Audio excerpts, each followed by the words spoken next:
Yeah. Actually a HRO in Masai Flowers. Oh, Masai Flowers. Yeah. Oh, okay. So yeah. we should get more flowers now that it's raining. Yeah, flowers are beautiful. That's nice. Okay, so welcome. So I partner very closely with CHRP in the area of training, and I'm a certified executive coach.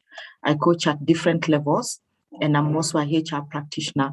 We've run this training many times, so it will be more of really going in depth of what coaching is all about, how it can be mainstreamed at our workplaces, how we can use coaching to better teams and better ourselves. What are some of the challenges that we can face in coaching?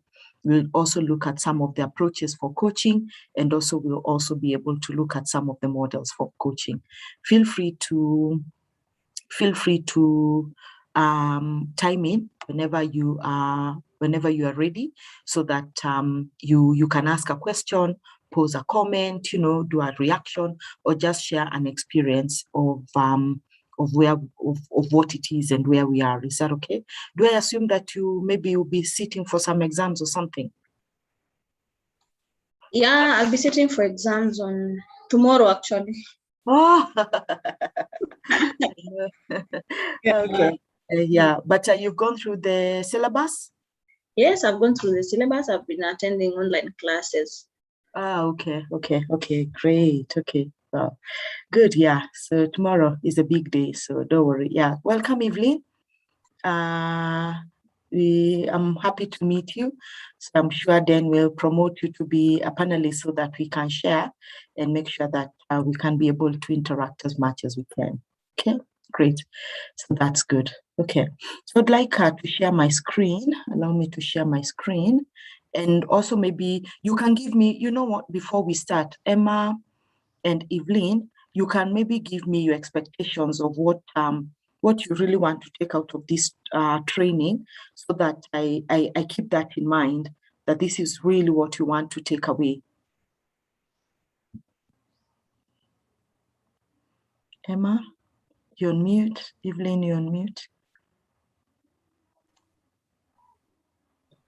Okay, my expectation, I think I really want to understand coaching at the workplace, how it's done in the workplace, the entire process of coaching, and mainly linking it up in the workplace, because I think once one understands how it's linked in the workplace, it becomes easier, even not only for the exams purpose, but even for future use.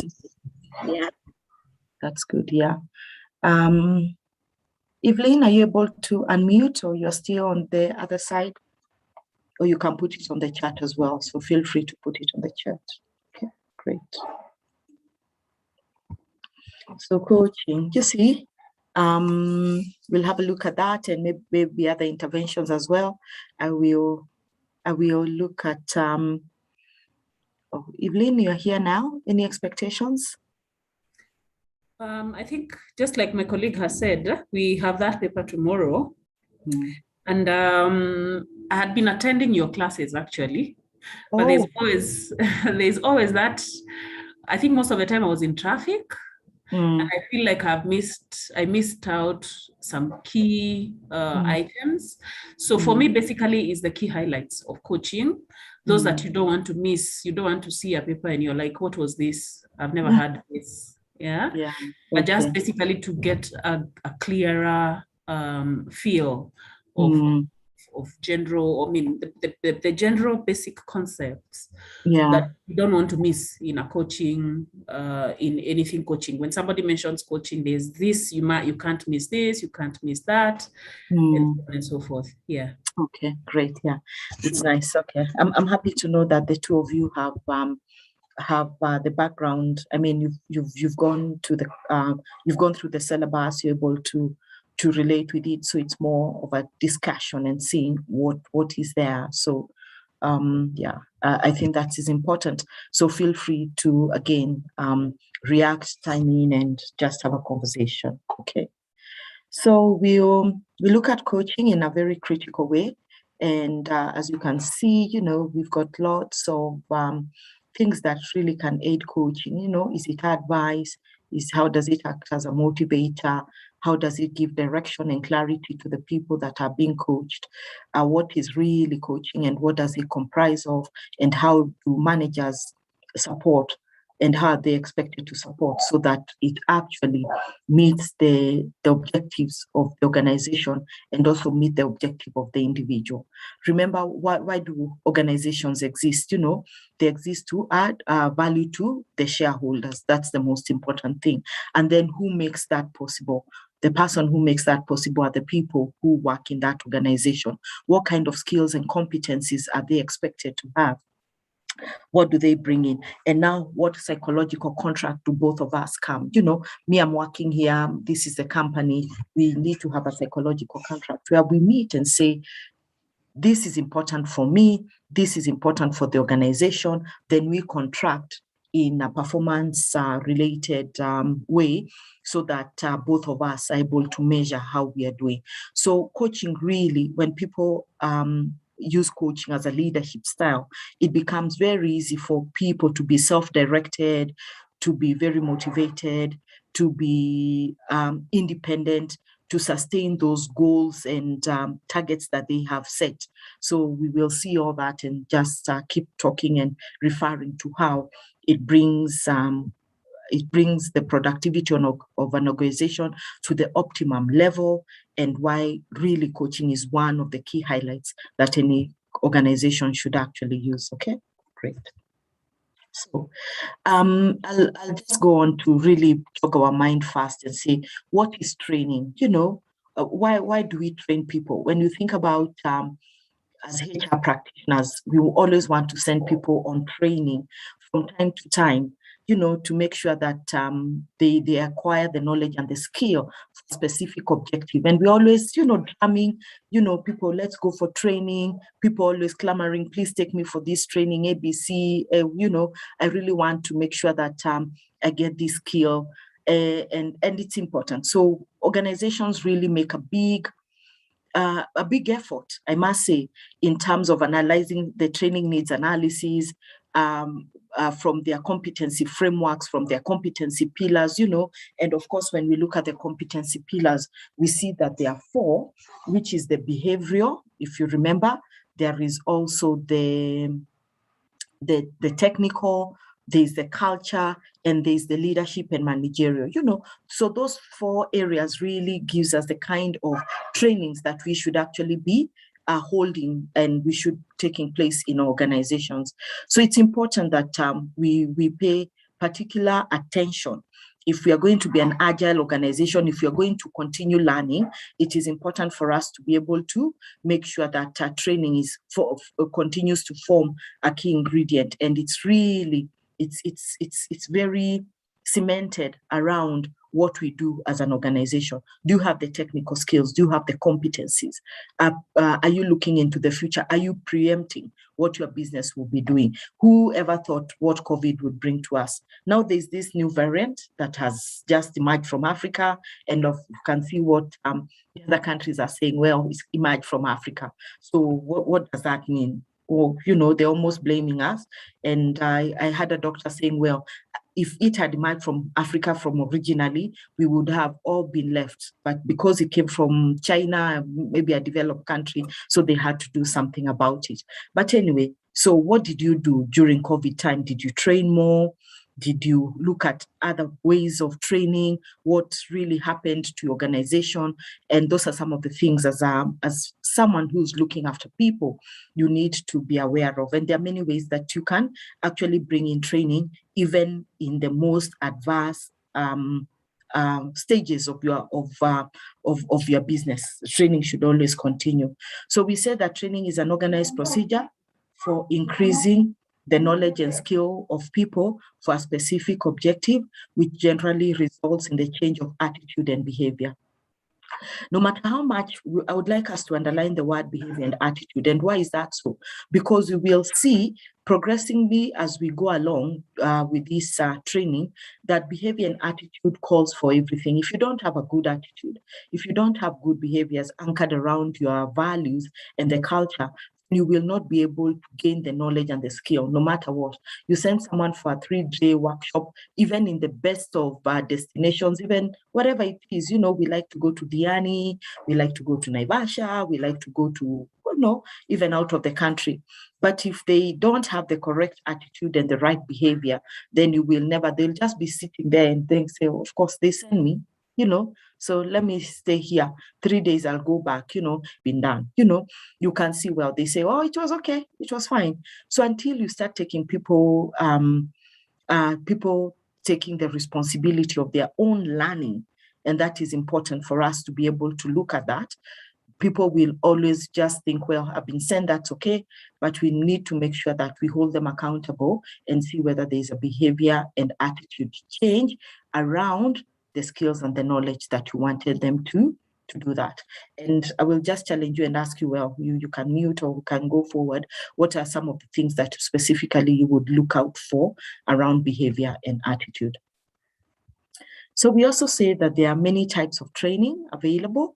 Each has certain advantages and disadvantages. You know, there's the on-job training, there is the lecture method, there's the group discussion, there's the tutorials, there's role management, there are management games, role playing. So there are many, you know, there's the experiential training that we all like to go, the team building. There is the films and videos that you can watch. There are the case studies, and I'm sure you have done a lot of case studies amongst yourselves. There's the planned reading, there's the stimulators, and there's the technology-based training, which really highlighted and amplified the need of using leveraging on technology for us to be able to look at some of these. So if I go back and say, what are some of the advantages? You can pick one or two of using one of these types of training. Anybody can unmute. Evelyn, Emma, then you can contribute as well.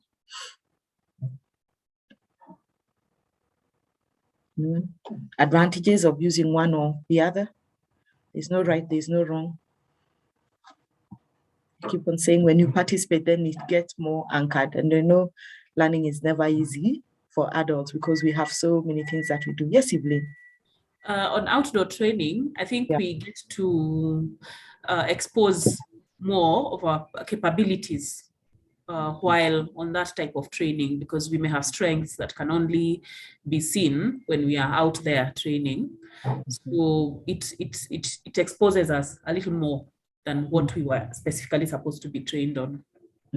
Exactly. So outdoor training, team building, it really we get to know people a little bit more in more depth. You know, what are some of the things that they do, and how do they think around, especially some of the activities that are given to us.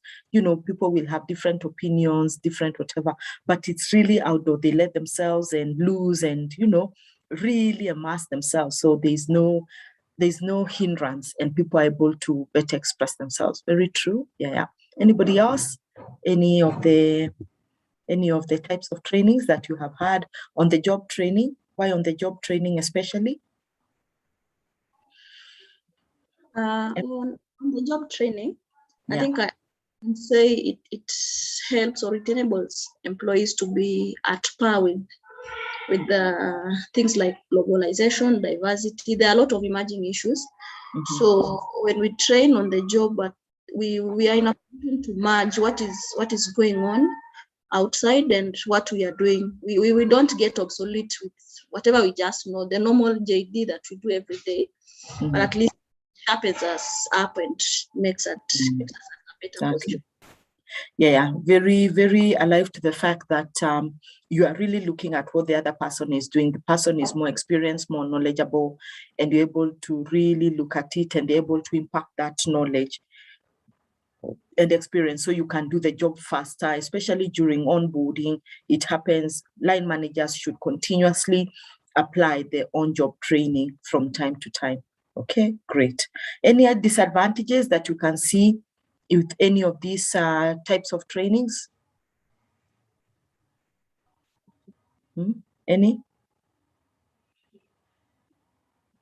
On lectures, I think lectures tend to be more, they are less involving, because if somebody just lectures, they don't have an opportunity to hear the other side of those being lectured. Exactly. So it's one-sided. Yeah, very one-sided. This is what it is. I've lectured. I have asked. I don't even. Maybe there is no time even to let people ask questions, or maybe just the type of the way the lecturer delivers their lesson. They doesn't give the students the opportunity to ask questions. Very true. Anything else? What about technology-based training? A disadvantage? Maybe when we don't have the necessary skills, or we are not tech savvy, and like this training, if I wouldn't know that I need to be added as a panelist, I would be there struggling with unmute and mute. Yes. That's a it's true. Yeah, mute and unmute, disadvantage, use of power. If there's no power, then it also hinders us from running the trainings, and of course we saw that during the pandemic. The millennials really came in through the one time that they've always come through, but the one time that they really shone away, Generation Z and the millennials, they were able to help the older generation, the baby boomers and stuff like that, to just tell them, well, you need to unmute, you need to click here. Can you see it? It's on the left. Can you see it? It's on the right. You can't see that little button over there. So there was a lot of that. Yeah. So it came with its own fair share of challenges that could have been frustrating to some people. But once you get the hang of it, so we just keep going. So great. So what are some of the objectives for training? Why do we take people for training overall? They could be as many. This list is not exhaustive, and why I say that we need to start from the known to the unknown, incrementally, just appreciating how far training has brought organizations to where they are, and training should actually be mainstreamed in the organization. Then we leverage on we increase it with other interventions like counseling, like mentoring, and with coaching, so those are some of the things that really will cement your training initiatives in an organization, so that you remember change of attitude and behavior. It becomes very easy. It's natural to you as an organization. If the organization is very agile, embraces new technologies, embraces new things, looks out for best practices, then you're in a better position to be able to increase those things as you go along. Even as your business goes, then you're able to accommodate all those things. So we know that definitely there will be improvement in the performance of work. We'll see increased productivity, the quality improvement in terms of, we just don't want to do standard work. We want to do a sterling job. I think that's one of the things that we should be able to see. Of course, it has a big return on investment. What happens is that there's better productivity, increased productivity. Your bottom line definitely increases. There's a big strategy around your retention when people feel that they're going to be trained, and some people at a certain time of their life, they want to say, what kind of benefits are offered by this organization? It's not just about the money. How will they progress my career? What are some of the things that they will promise to do? So people look at that. And of course, given the fact that retention is one of the key pillars and a key strategy for any organization, you don't want to keep training people, you lose them to competition, but that's story of another day. Why are you losing them to competition? Why are people leaving? It could be that the environment you have created in your organization is not conducive. Knowledge and skills addition, pretty obvious, the objective of training, change of attitude and behavior, like what we have said, increases motivation and engagement. I've been taken for training. I'm happy. Yeah, I'm back. What does that mean? Reduces waste and number of accidents. labor turnover reduction. It's actually the same. Retention strategy and labor turnover. It's one and the same thing. Of course, we will see that there is increased profit, return on investment. What are you doing?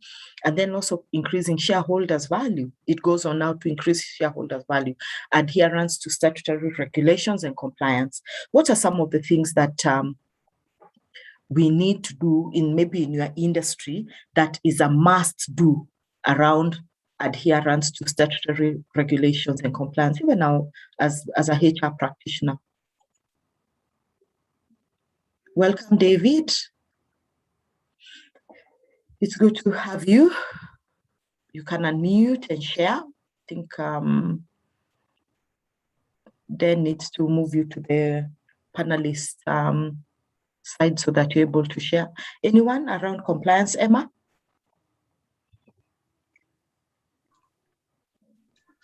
I think there is the issue of the labor laws. It's key mainly in HR. It's a key thing that you really need to understand. What are you supposed to do according to the Kenyan labor laws and even the international labor laws? Mm-hmm.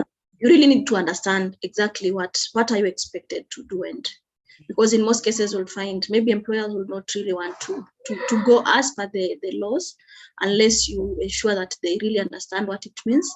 And also the employees also need to understand the basics about the laws. Mm-hmm. Understanding, and that will come as a result of, once you understand, you're able to develop policies that actually point to that you can do this, or you cannot do this, you cannot do that. If you do this, these are the consequences, just to make sure that you don't have any litigations. Should you have any litigations again, you've actually done what? You have protected yourself. Anything adherence to your industry? What are some of the things that you must have, Evelyn? I'm thinking about compliance in the various professions, mm-hmm. including HR. If you talk compliance, if you're a surveyor, for example, you need continuous development, which is achieved through training. Mm-hmm. So we are talking CPD, like in the training we are having now. So when you talk about compliance, you will comply to the requirements of the professional bodies that you belong to. So I think that touches a bit on that as well. Yeah. So compliance, you can't practice without a practicing certificate. You cannot be called a real HR practitioner without having your name reading CHRP, and then there's also a time frame that has been given. You cannot practice as a doctor if you don't have a practicing certificate. Engineering, there's the engineering board that you must have your certificate. Law, every profession has to have a license, and the license, there's a body that mandates. And what are the terms and conditions for you to be called that you are a certified lawyer, you're a certified doctor, you're a certified HR? There are rules and regulations of that profession. Then come to that, there are ethics that must be followed, and then there is the experience or the skills that you require for you to be called that. So continuously doing that. Of course, the other regulations around health and safety in the organization, there should be, compliance to health and safety. So there are many regulations that you need to adhere to depending on your industry. If the regulator was to come, you are above par, you have the licenses and you are complying so that there's no risk to the business. So it's important. It's not just training, we are training, but what does it mean from an ideal point of view? Okay. Any question, feel free to ask. So let's go to the real crux of the matter. My screen is very, can you see? Is it, can you see? It's gone off, huh? Can you see my screen? We can't see end to end. We're just seeing end to end. Yeah. Okay. You know what? Let me do something. Let me try. Can you see end to end here? Can you see end to end here? They're too tiny. They're too tiny. Let me do something. Allow me to.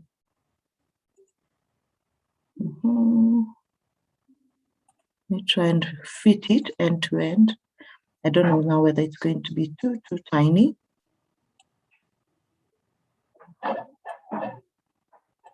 Let's see whether that's going to work. Great. Is it good? Yes. So that's fine, yeah. So the body that regulates coaching is the International Coach Federation. You know, if you ask someone whether they are a coach and are they certified, who have they been certified with, and you hear International Coach Federation, then you know that they're not a quack coach, you know, but just like the way who has certified HR, it's the HR body in the country, you know, IHRM certifies us as HR people. So that's the body that references coaching. Coaching is also a very young industry in the world. It's now about maybe 30 years now. About 30 years and progressively growing very fast, very well executed now, very well researched. And it's, of course, it began a long time ago when you think about coaching. And even when you look at it, you do coaching from time to time. And we'll talk about that. So coaching is not just an isolation around what can I do as an organization? What can I do as an individual? Mainstreaming it, you can use it anytime, anywhere, any place. So it's defines coaching as partnering with clients in a thought-provoking and creative process that inspires them to maximize their personal and professional potential. You know, if anything, if you remember that, then you're good to go around workplace coaching, around the discussions that we're having today. So it's a partnership. And what does a partnership mean? You know, partnership, me and you, looking at each other as true partners, not that I'm senior, I'm junior, I'm more skilled than you are. A coach doesn't need to have the skills that to the challenge or the obstacle or the problem that you are facing for me to be able to solve it. No, you can coach anyone. As long as you have the skills, you have the motivation, you have the drive, and there's a connection between the person that you're partnering with, who is called a coach or a client, then it's easier for you to be able to take up that journey in a very thought-provoking way, you know, thought-provoking to trigger the mind of the person so that they can reach their potential, you know, thought-provoking, not just making you get unstuck from where you are. You know, how do they do that? We'll be able to see how that is done in a creative process, using things that not just the traditional way, you know, going out of your way to in a creative process. You can use props, you know, you can use silence, you can use things that really are out of the ordinary that also make the other person feel a bit uncomfortable so that they can really think about themselves. And when you when you are faced when you're put in an uncomfortable situation, what happens is that it inspires you. It inspires you, and then inspires you to take action or to just think, what can I do differently? I need to do things differently for me to move from where I am to the place where I want to be. So to maximize their personal and professional potential. So that's very important for us to be able to do that. The coaching has to do more of inspiring a thought-provoking engagement where holding one accountable. So the coach helps you to be accountable and hold you accountable. I'm sure from time to time you have had an accountability buddy, as we call it. You know, what did you want to do? Maybe at a place of work or maybe in a personal endeavor. You say, I need someone to hold me accountable. And you look for someone who can really hold you accountable, not just to say, well, you're doing well, but also to call you out and say, hey, you're not adhering to what we agreed, you know, this is what you need to do and you're falling short, you know. So they actually bring you back and you're able to move on. So when you're looking for someone to hold you accountable, I keep on saying, don't just look for someone who is your friend. Look for someone who really will tell you, hey, no, it can't continue to happen. Then what is the purpose of you doing this?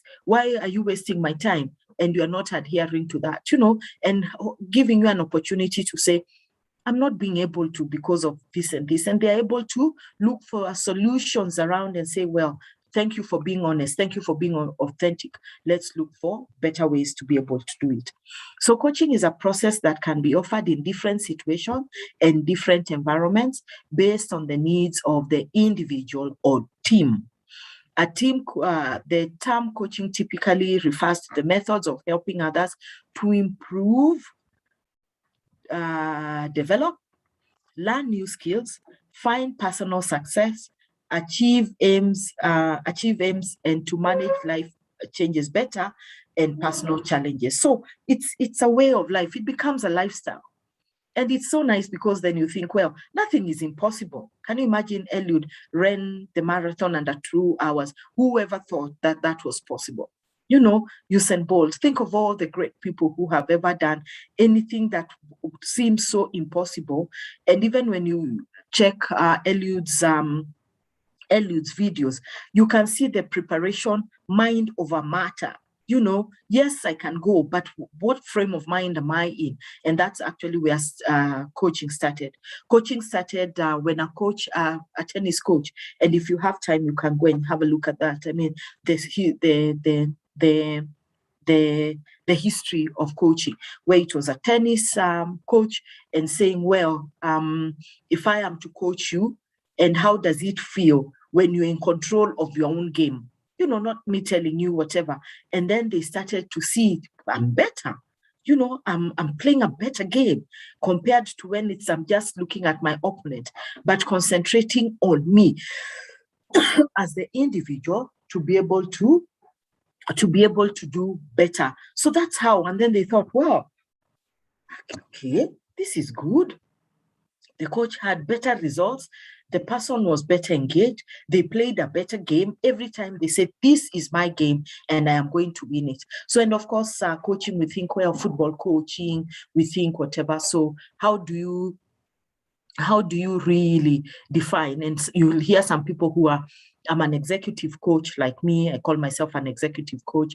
Another person will say, I'm a life coach. Another person will say, I'm a sports coach. Another person will say, I'm a business coach. So the thing is that the principles of coaching are the same as long as you have the knowledge, you've acquired the necessary papers, you really understand the process of coaching, whatever. So people gravitate towards being the kind of coach that you want. And why do I say that? Is because it depends on what you enjoy doing in life. It's just like in HR. What do you enjoy doing in life? There's some in HR, there's some people who enjoy recruitment. You know, it's no brainer, you know, look for talent, do all the processes, do the interviews and stuff like that. There's some people who really enjoy learning and development. It's no brainer. They set up beautiful strategies. There's some people who enjoy wellness. There's some people who enjoy compensation, you know. So you become really good at it, though you can plug in all those other areas. And of course, in big companies, we will have many specialists doing whatever, but it's always good to rotate so that you don't lose the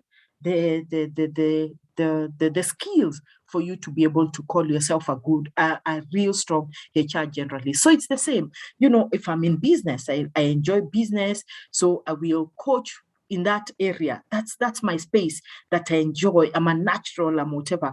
An executive coach, you know, is more of professional coaching, career guidance, you know, things that really happen at the workplace. So you find your space there and you excel in this. It's the same, you know. A life skill coach, you know, life matters, you know, around relationships, around family. So those are you just find a niche, what you enjoy as an individual, and you excel in it, so that it's also good. And also you tap into where you know you can also get your daily bread. So that's the basis. When someone calls themselves an executive coach, what does that mean? So that you also know when you need a coach as an individual, where should I be plugging in? What kind of coach should I be looking for? So that's how it is. So features of coaching. Any question until there? Feel free. David, Karibu, we haven't heard from you. Even say good morning then. Then do you want to make me a co-host, please? Then I can move David to the panelist list. Even David, then type there, good morning, for us to hear from you. So just to move on. Any question there? Let's make it a bit more interactive. So features of coaching is what I have said. Partnership, what does that mean? Partnership between a coach and a client, and also we refer to them as a coachee, is an okay relationship. Okay, you know, you okay, I'm okay. You know, the agenda belongs to the client or to the coachee. The coachee is the expert, the driver. The coach understands the process and is the co-driver. It's as simple as that. It's the reverse, you know. We connect at that level.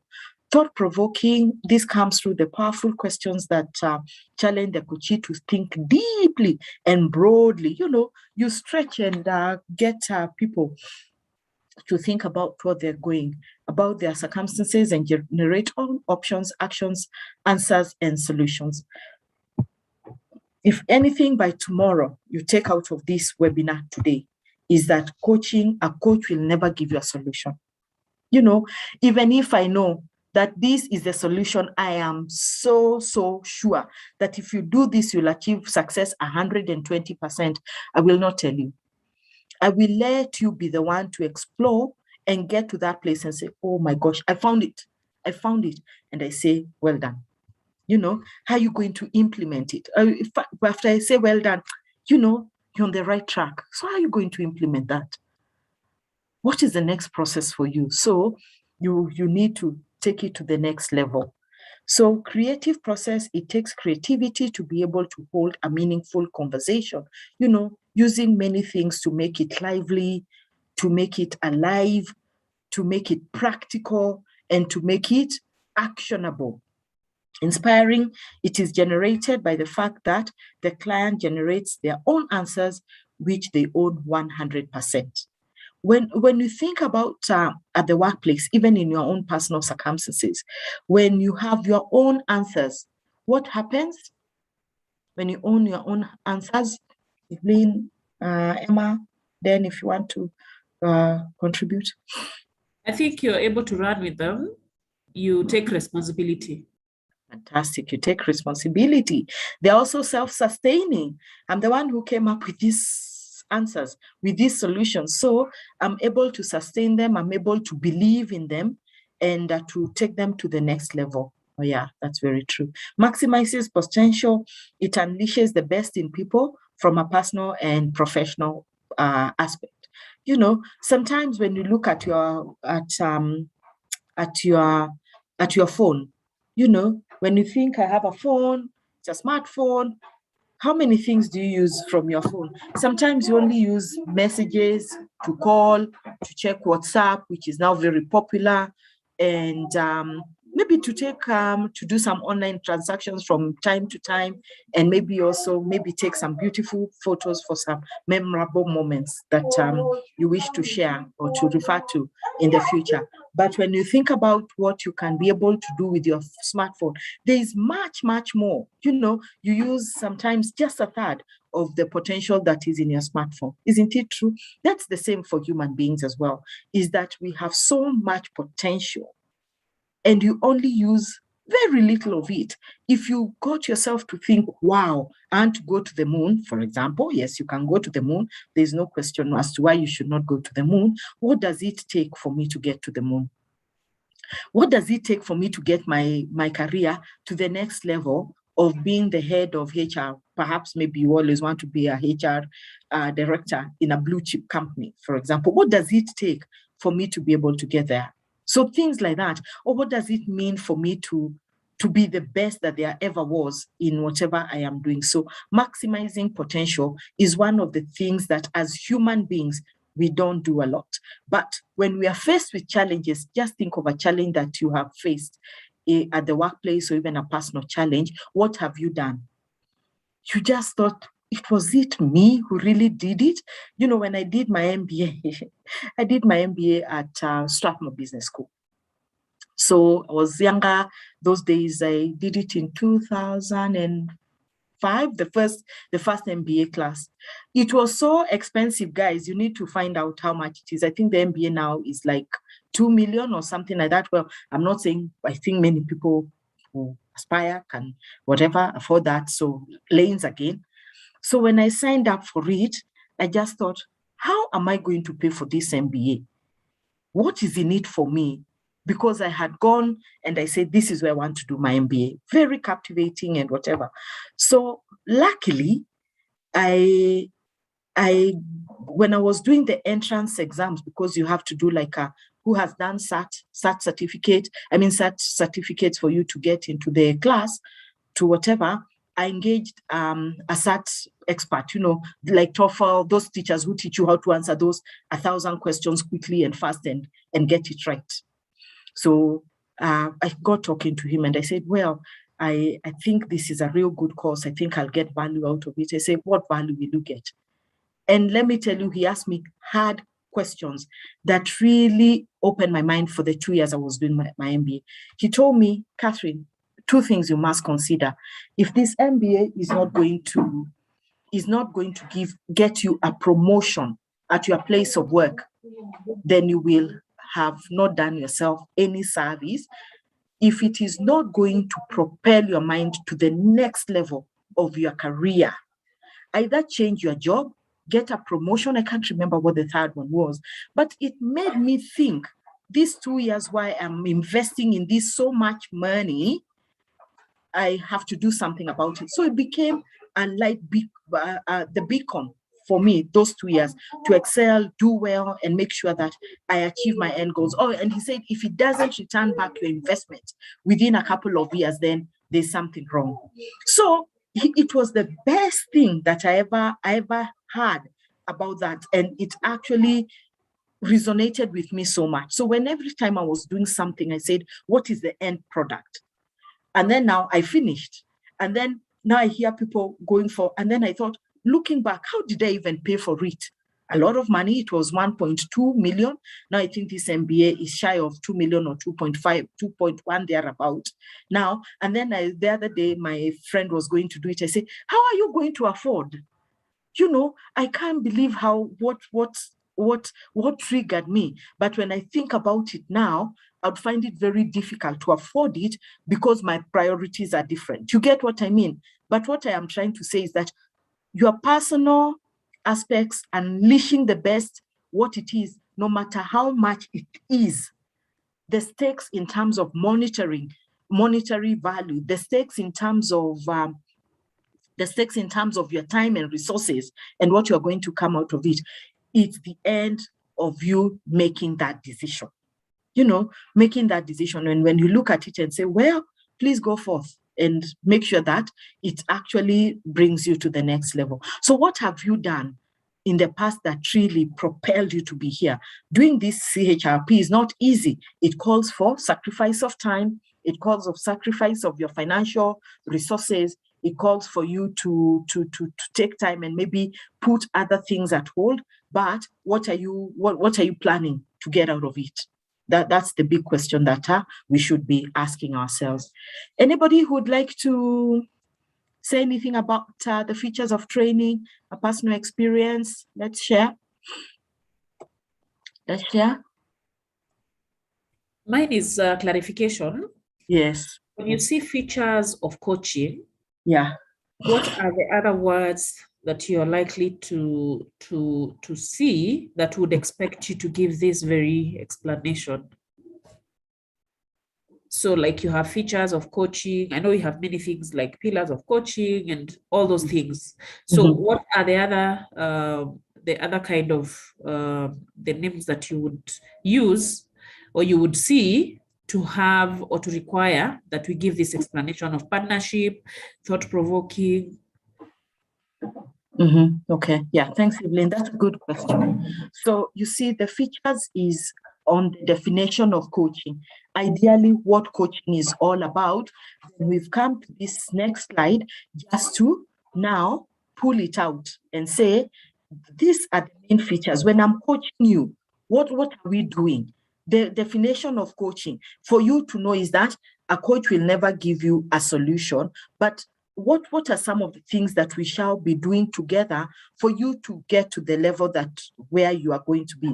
So there's the partnering, there's the thought-provoking, there is whatever. So there wouldn't be substitute of what it is, but I get now what you're trying to say is that what else accompanies coaching as we go along? There'll be the skills, there'll be the competencies, there'll be the principles, so, and there'll be some of the models that we will see for real coaching now to come full circle, to just to be able to come to the full circle of, what coaching, what is it all about? So there are many things that come into play for us to really identify and for someone to really understand what coaching is and how the process that goes with it and some of the things that are expected to come out of it. Am I clear, Evelyn? Yes. Yeah, okay, great. Okay, anybody else? A nice experience, what you have done that you really thought that maximizes your potential? Anyone? Okay, great. So coaching perspectives, how do we look at it? We may look at coaching as a profession. You can be a profession and your daily bread from it, a culture, a way of life, because then you think, well, it's really good. It's one of the things that really works very well, the beliefs, the traditions around it, what it's capable of doing and bringing to people. It becomes really a culture and a way of life. And we'll talk about how it can be mainstreamed in an organization for real to have the picture and the value that it brings. And if we don't have it, what happens? Are we able to create it? What kind of culture is required for you to be able to mainstream coaching in your organization? And also as a leadership style, especially for line managers. And we know that the leadership style of many line managers is that they're so rushed, but they also want to help their teams. And sometimes what happens is that they are not able to clearly articulate some of these things. Again, it talks about the kind of culture that we have. Again, it talks about the kind of personality that person has. It depends on their priorities, their agenda, their planning. There are many things as to why sometimes coaching might not be easy for line managers, but it's a real strong leadership style in terms of leading teams and making teams very successful. Okay, great. Who is a coachee? And interchangeably also called a client. So you will see that in the exam. So don't get confused if you see client and coachee, it's one and the same thing. And we go to define a coachee, someone who is whole, motivated, knowledgeable, hopeful, and has potential. Can we unpack someone who is whole, motivated, knowledgeable, and has potential? Hopeful. Who is a hopeful person? Who is a hopeful person? I think a hopeful person is someone who there is somewhere he wants to reach, and he or she knows that she'll reach there regardless of what comes out. Exactly. Regardless, very hopeful. I'm hopeful. I'm hopeful I'll pass the exams because I have prepared, and God knows I have worked hard and He will help me. Fantastic. Someone else?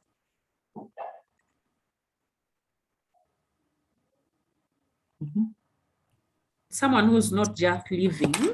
When you have hope, there's something you yearn for, looking forward.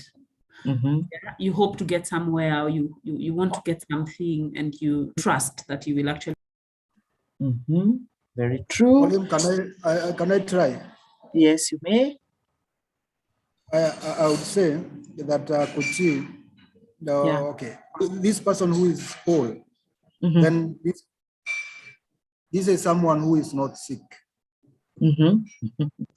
He's not sick. Because, yeah, because I think coaching is not medicine.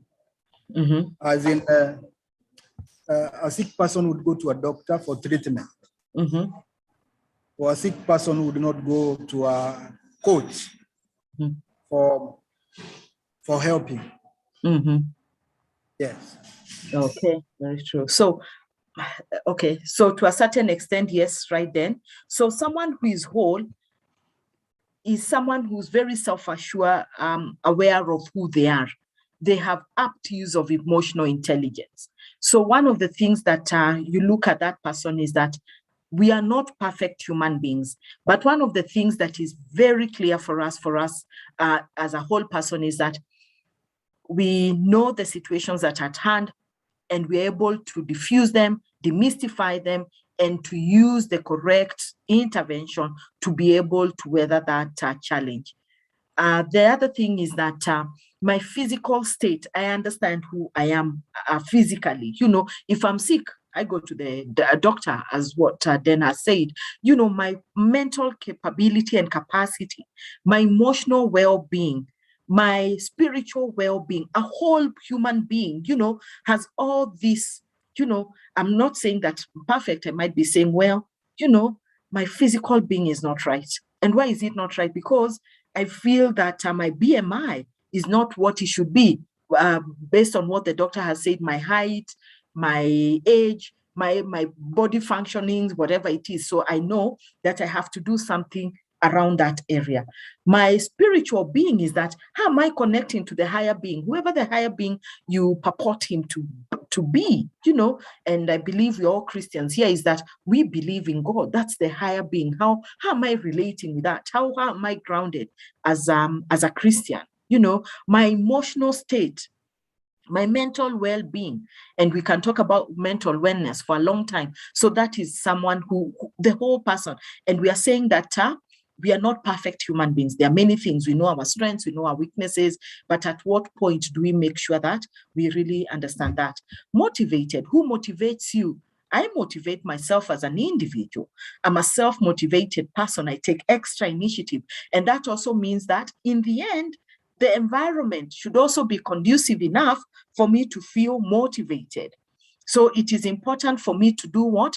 It is important for me to motivate myself, but also in turn, the environment should be conducive enough to give me the opportunities to continue to be motivated.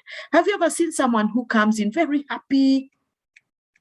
I'm happy to be in this organization. I've landed my dream job, excited 1 month, 2 months, the third month, anaanza kufifia. Amefifia. What happens? Where is this? The fizzling out. What happens? Why do people fizzle out?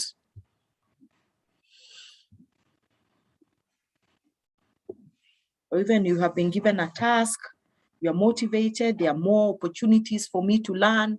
What happens all of a sudden? There's fifiaring here and there. What has happened? Evelyn, Emma, then? I think there is lack of motivation somehow. Maybe something made this person to lose the motivation, that psyche. Mm-hmm. What are some of those things? Those are the things I'm looking for. What have they found that is not ideal? Maybe the expectation that this person had, Mm-hmm. maybe this person had to, then he Mm-hmm. goes in organization and boom, he finds whatever he expected is not what he really finds. Exactly. Yeah. So doesn't find the right environment. You know, maybe the environment is toxic. The job is too much. That's not what they expected.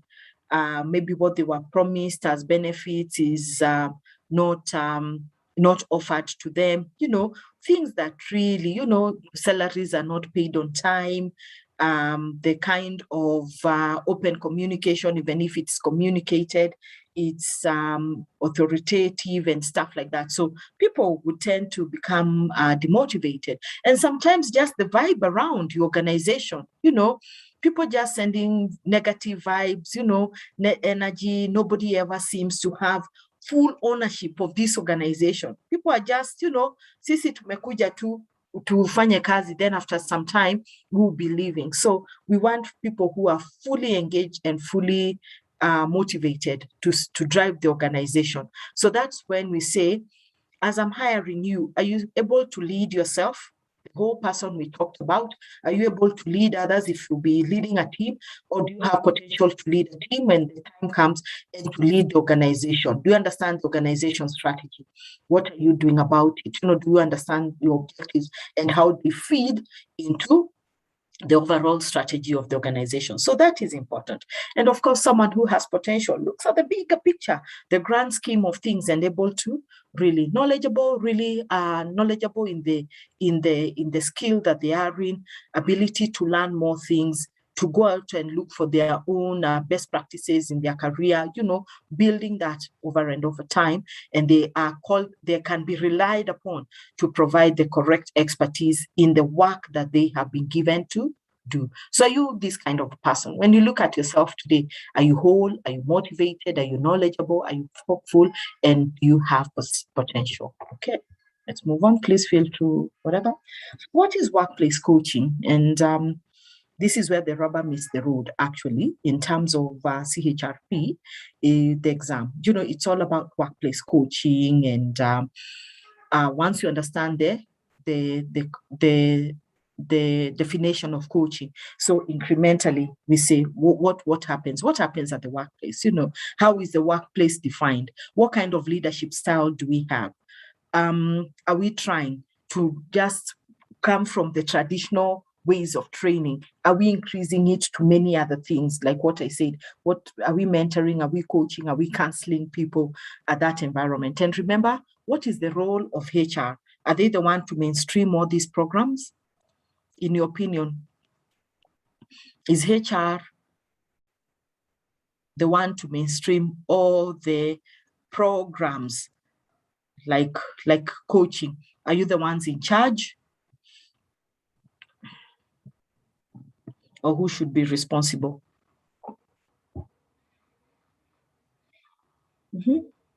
Anyone? Ideally, I think HR should take charge, because we are talking about developing the employees. So, because when you look at what the explanation like displayed on the screen, it talks about knowledge, opportunities, and all that is a responsibility of the HR. Someone else? Thank you, Evelyn. Emma, what's your opinion? Yeah, I think as HR, we should take lead. There is that role of maybe the line managers and all that, but it all comes as a second task to them, because they have that major task. If, for example, it's production, their core role is production. So these others, of course, they'll have to take to do something about it because of the leadership role, but the lead should be the HR to help even these line managers to pick up what they should. Okay, so remember, the role of HR is an advisor, is a consultant, and also is an executive. That's the work of a strategic HR person. So some of these things, yes, will be brought into HR because they are very people-centered, the kind of work that needs to go around there.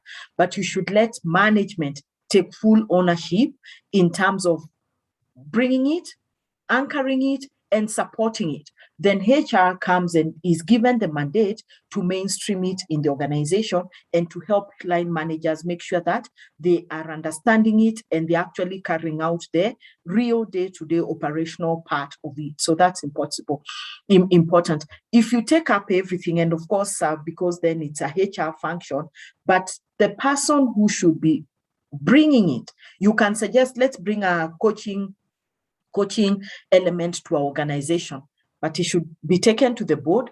The board agrees to it. Then the management, really everybody understands what it is, and then HR is given to go and implement. So when we talk about workplace coaching, is the process of equipping people with the tools, knowledge, and opportunities they need to fully develop themselves to be effective in their commitment to themselves, their work, and their organization. Also, we say that when true coaching is happening at your places of work, definitely it improves employee and organizational resiliency and effectiveness. That's what we want. That when when that is happening, when managers are using coaching as a leadership style to be able to tell people, well, please go and look out for the solutions that you've just brought a challenge. Sales are low, for example. And then the sales director comes and says, why would they be low, Catherine? You know, have you tried? I can introduce you. I can help you. We can give you a bigger budget. Before all that, why don't you let them understand? They've understood why sales are low. Maybe the markets and stuff, they've come up with that. And then say, what's your solution? What are some of the things that you think you need to do for you to be able to reach the target? Because we are not lowering the target. The board has already said that we need to grow the business with 10%. It's already third quarter of the year, and we're only at 6%. We need to hit the 4%. The data has been shown to you. So what happens in that aspect? You know, of course, maybe the HR director has better contacts and they can unlock a big sale for you, but they want you to think, well, I think we have potential in reaching that region. And yes, and I would like you to take me to be able to make that pitch. They're coming up with their own solution. Help me to go and make that pitch. I'll be the one making the pitch, but you know how the networks work. So giving you that ability and space to be able to look for your own solutions. When you think about people being given an opportunity and a space in the organization to explore what they can bring, it's on a different level. When you look at all the Fortune 500 companies, they really mainstream coaching at the workplace. And if I ask you, all of us here on this webinar, how many people use coaching at the workplace? I'm sure you say, yeah, we use it in pockets, or maybe we have a mainstreamed way of doing it. But here and there's some managers who really let their employees just run with it, never giving questions. And some of the time you will say, everybody wants to go and work in that department. Think of when maybe younger days, or even now, I just think younger days, because those were the kind of managers that we had. They were very hard. They thought, well, we must rule with a big stick. That's the only way people are going to follow instructions and are going to make sure that they do their work. That was old style, traditional way of doing things. And they told you, you must do it, whatever. And you had to go out and do it. When you think, this boss will never give me, I go to ask them for help and they say, go and look for your own way to do it. And then when you figure it out, come and tell me. In a certain way, when you think about it, leave their style of delivery, which was uncalled for. Even in modern days, you would call them bullies. When you think about it, you say, hey, okay, if they had done it in a much more softer way of endearing themselves and whatever, ideally, you would think that they were perfect coaches. So coaching you have to endear yourself with people. Your environment has to be right. And you have to deliberately say, I will use coaching and I will not give my team all the solutions. I will let them explore and I'll give them an opportunity to make mistakes, fail fast, and then we move on. Because if we don't allow for mistakes in organizations, people will never be able to. We'll only be working on eggshells. In this organization, we are not allowed to make mistakes. If we are calling ourselves innovative organizations, agile, flexible, creative organizations, we must allow room for mistakes for people to fully develop themselves. So in the end, of course, you can see that we build a lot of resiliency. Resiliency means that whatever obstacle we have, we can be able to move on and we become very effective in what we do. Okay, feel free. So why coaching at the workplace and why not? Why have we now embraced workplace coaching? Whether it's fully 100% and say in this organization we use coaching as our style of leadership, or whether we say we use coaching as one of the interventions, which sometimes happens even without us knowing it does. Coaching promotes creativity, breakthrough performance, and resilience, giving organization a real competitive edge. What is a competitive edge, we might ask? Coaching has been identified as a critical leadership and management competency. So one of your competency pillars of leadership must include coaching and mainstream and give the leaders or the managers a training in coaching so that they understand. Do you look at those JDs, and please raise your hand if your JDs have that, of managers' ability to coach and to mentor? Raise hands up or just unmute and say yes, that our JDs have that line. So if our JDs have that line, what have you done to make sure that they understand what coaching is? In your opinion, is that what they understand what coaching is?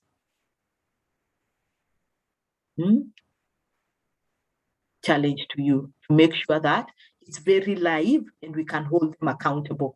Identified as a critical leadership and management competency. In the 21st century, we are not going to run away from this. This will continue building and continue being built on for many years to come, because we can see what coaching does. It brings teams together. It propels your organization to the next level, to be able to have a competitive advantage. What's your competitive advantage as an organization?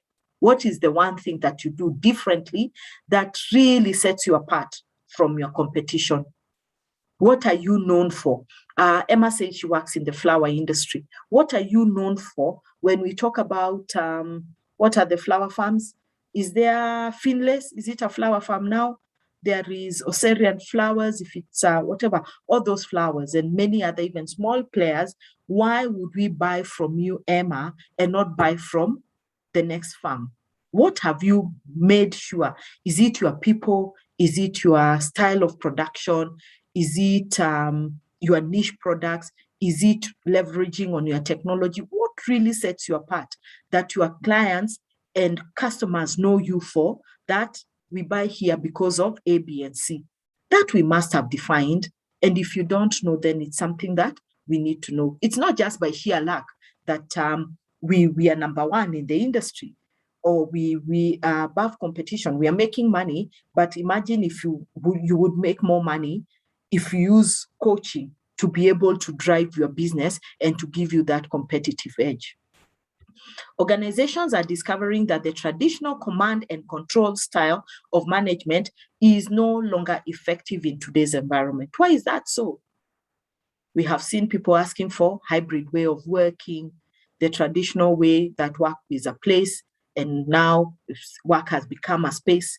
There's the gig economy. I'll come and work for you for 4 hours in a day. I go to my next gig, those whatever. So the traditional command and control, like what I had said before, that we knew that's the only way, it's not going to work. People need more flexibility. People need autonomy for them to be able to do their work and to engage and to be able to be self-directed and self-motivated.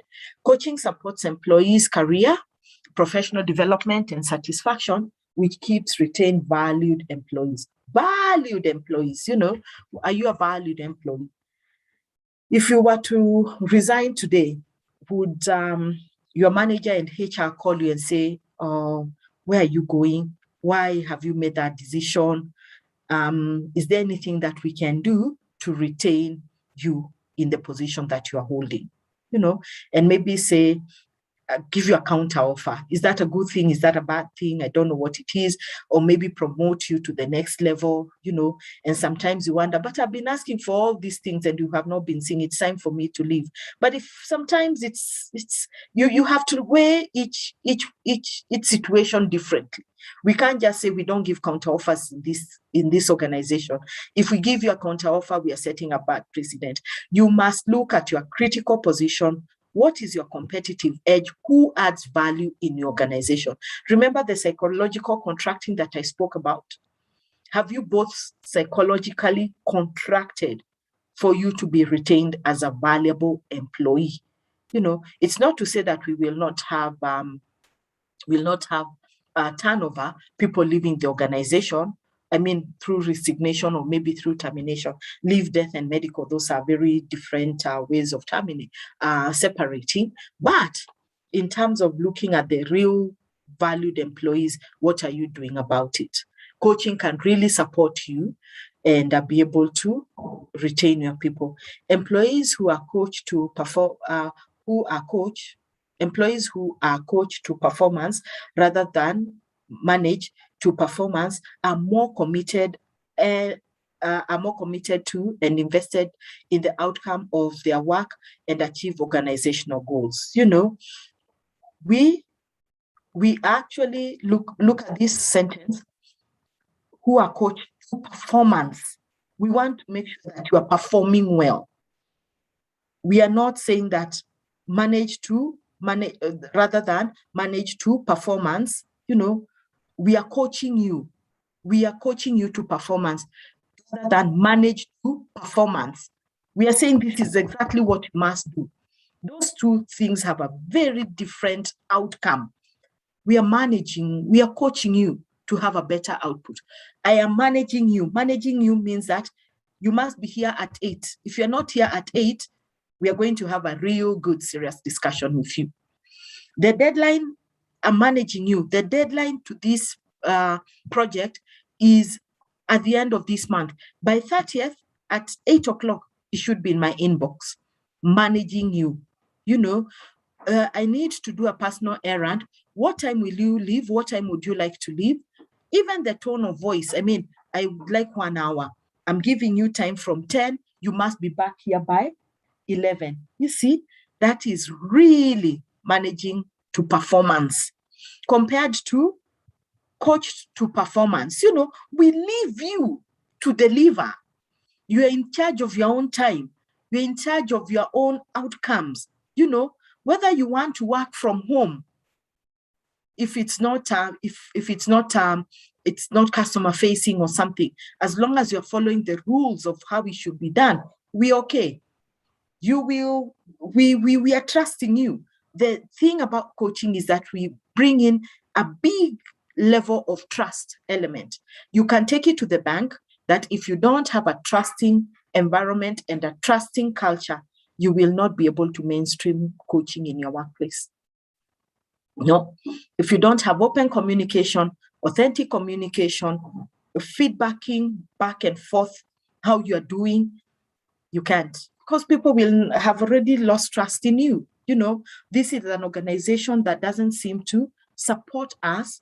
Even when we say nobody asks for suggestions, they go and make decisions at the board level and then they are implemented, manage to performance.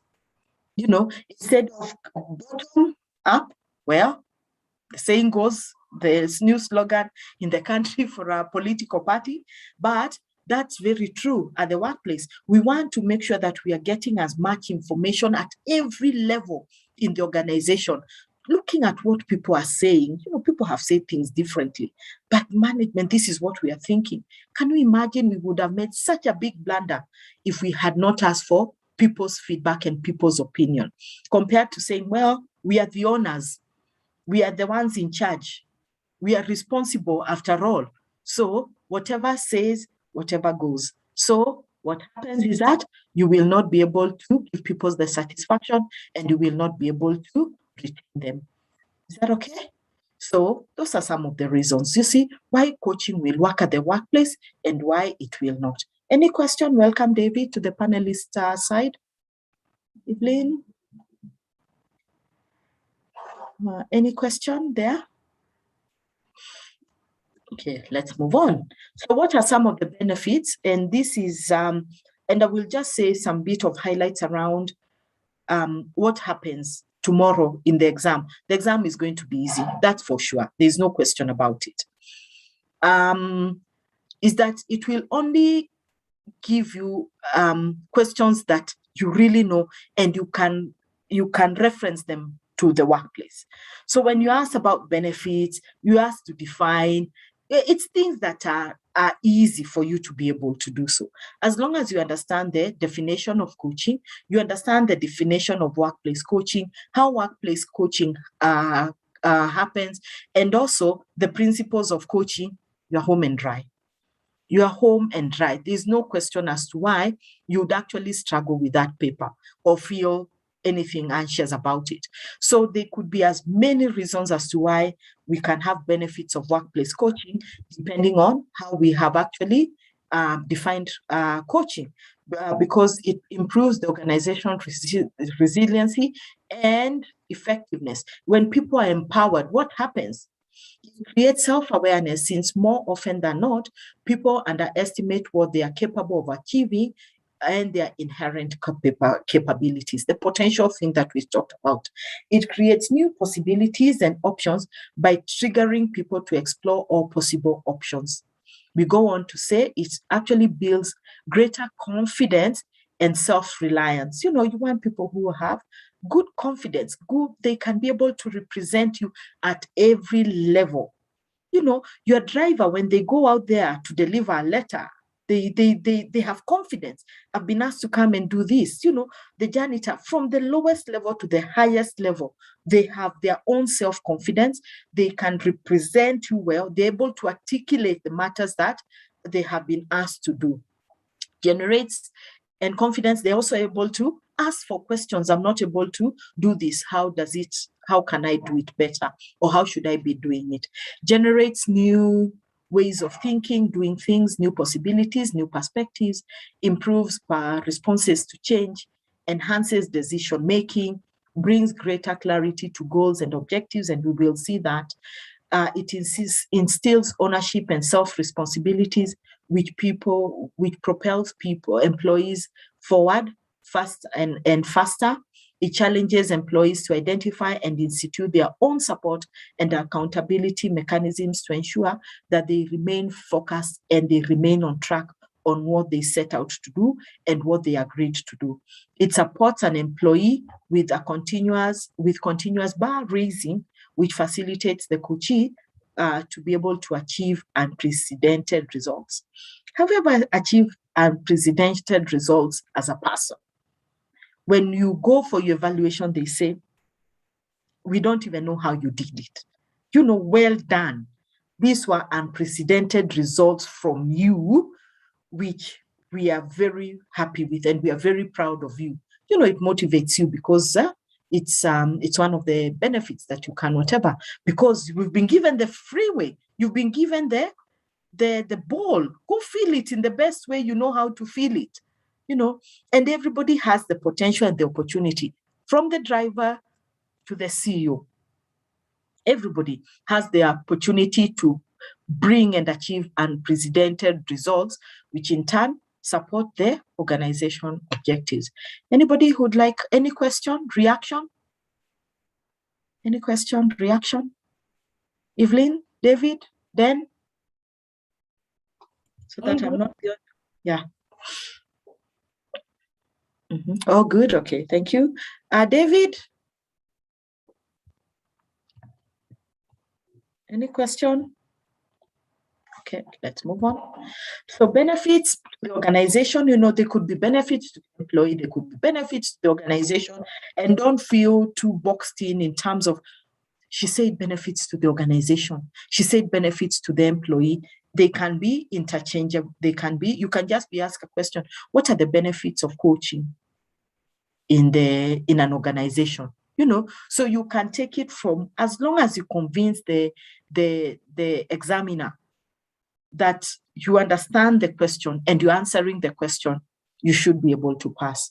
So benefits to the organization, it increases staff engagement, leading to improved productivity and profits, improves individual performance, leading to the realization of optimal productivity. It helps identify and develop high potential employees, hence enhancing succession planning, which is a critical element in any organization. Helps identify both organizational, individual strengths and developmental activities. Helps to motivate and empower individuals to excel, resulting in an engaged workforce. That's what you want. Demonstrate organizational commitment to human resource development, resulting in employees' retention. And finally, builds and maintains strong working relationships. When you have strong working relationships, both of you, both parties feel that there is a connection and you're able to be happier.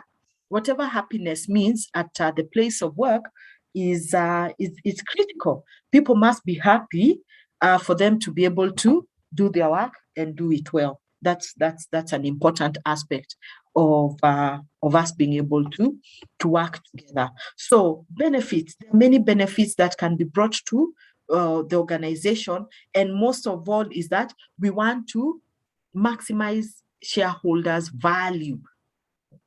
So what are some of those things? If we are to do that, we want to have a competitive edge. How does it come about? Is by coaching people, and then after that, we will realize this. For HR, you are very keen on making sure that your retention, your succession, your motivation, the people's commitment and engagement at a high level. When you have all that, because you've created an environment, then supporting line managers to use coaching as a leadership style for them to manage and control their teams, manage their teams, and for them to be better placed at what it is. Should we consider workplace coaching? Many instances, if we say this is our style of leadership in this organization, this is what we want to do, there are many instances for us to be able to use workplace coaching. These are not exhaustive. There could be many more. And please feel free to add and just to contribute. When we want to create high performance culture to boost performance and results, I see lots of strategies that we want to create a high performance culture. What does that mean? Then, Evelyn, David? Yes, Madam, I did that. And I also made you a co-host. Okay, yeah. But I'm saying this question of when we want to create a high performance coaching, a high performance culture in the organization, what do we mean by a high performance culture? This would mean in a competitive world or industries, this will be a particular industry that outperforms the rest. Yeah. As a result of its workforce commitment to duty and process of production. Fantastic. Yeah. So high performance culture that everybody understands what of them. They understand their roles and responsibility. They have the necessary expertise. They have the tools. They have the knowledge, and they have the opportunities. High performance culture. And high performance culture does not equate to a high pressurized culture. That is one thing that we need to know, that a high performance culture does not equate to a high, because everybody says there's so much pressure in this organization. If there's pressure in the organization, then there's something wrong. Either you don't have enough, your marketing is wrong, people have too much work, your business has grown tremendously in a way that we are not balancing the kind of work of what needs to be done. We need to all look. When you say I'm under pressure, I can't just deliver. Or if I'm delivering with such pressure, then there is a problem. There is a problem of us, and because we think that pressure is good, I too much, whatever. It's not fashionable to work under pressure. It's not fashionable to be busy all the time. You must, and let me give you a trick. You must sit down every day, whatever time you choose to sit down every day for 10 minutes and think about nothing. You have to carve out those 10 minutes. They will do a lot good for you. You must meditate.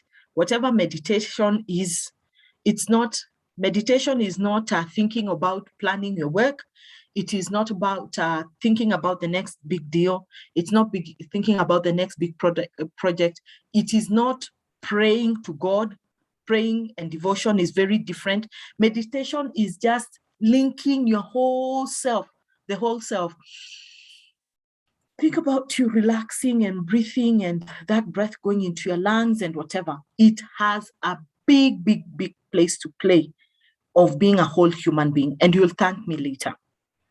Just look out for, even start with 5. And when you start, it's a bit difficult. I'm not saying I'm perfect. It's my sister-in-law who introduced me to it, but it works wonders. Just 10 minutes not 10 minutes to take the book that you are reading. If you're an avid reader and you say, I have 10 minutes to read one chapter. It's just thinking about you as a person and fusing the pressure that is there. And pressure will come from come from society, it will come from family, it will come from jobs, it will come where you want to be. By now I should be here and I feel that I'm not here. So take yourself, be doing that. So another time we can use why we should use coaching, opportunities for us to use coaching is when employees are facing career challenges, when there's a big motivation slump. How can you know that people are not motivated? Easily, just look at the feel and look of your organization, your culture. You can also go ahead and institute many kinds of surveys to know how engaged people are. When there is the need to solve business-related problems and challenges, when there is need to take responsibilities for result outcomes, what are the results and what are the outcomes that we require? When a culture of creativity, innovation, and independent thinkers. That agile organization that we are so clamoring about nowadays, we need to create it through coaching. During self-awareness of one's strengths and areas of improvement, the whole person again comes into being. What are my strengths? We are very fond of asking that question as HR and as line managers. What are your strengths? What are some of the areas of improvement? And sometimes now we fancy it, we call it, what are my weaknesses, areas of improvement? What are some of the things that I know I should work on for me to become a better person? When an organization wants to develop specific competencies, using performance management tools and systems that we can use, and there are many. When learning from mistakes, sometimes there's such a big mistake or disaster that has happened in our company or in our industry. How can we learn from that? Everybody bringing in their suggestions and being given an opportunity to explore what we could have done better. And during organizational changes,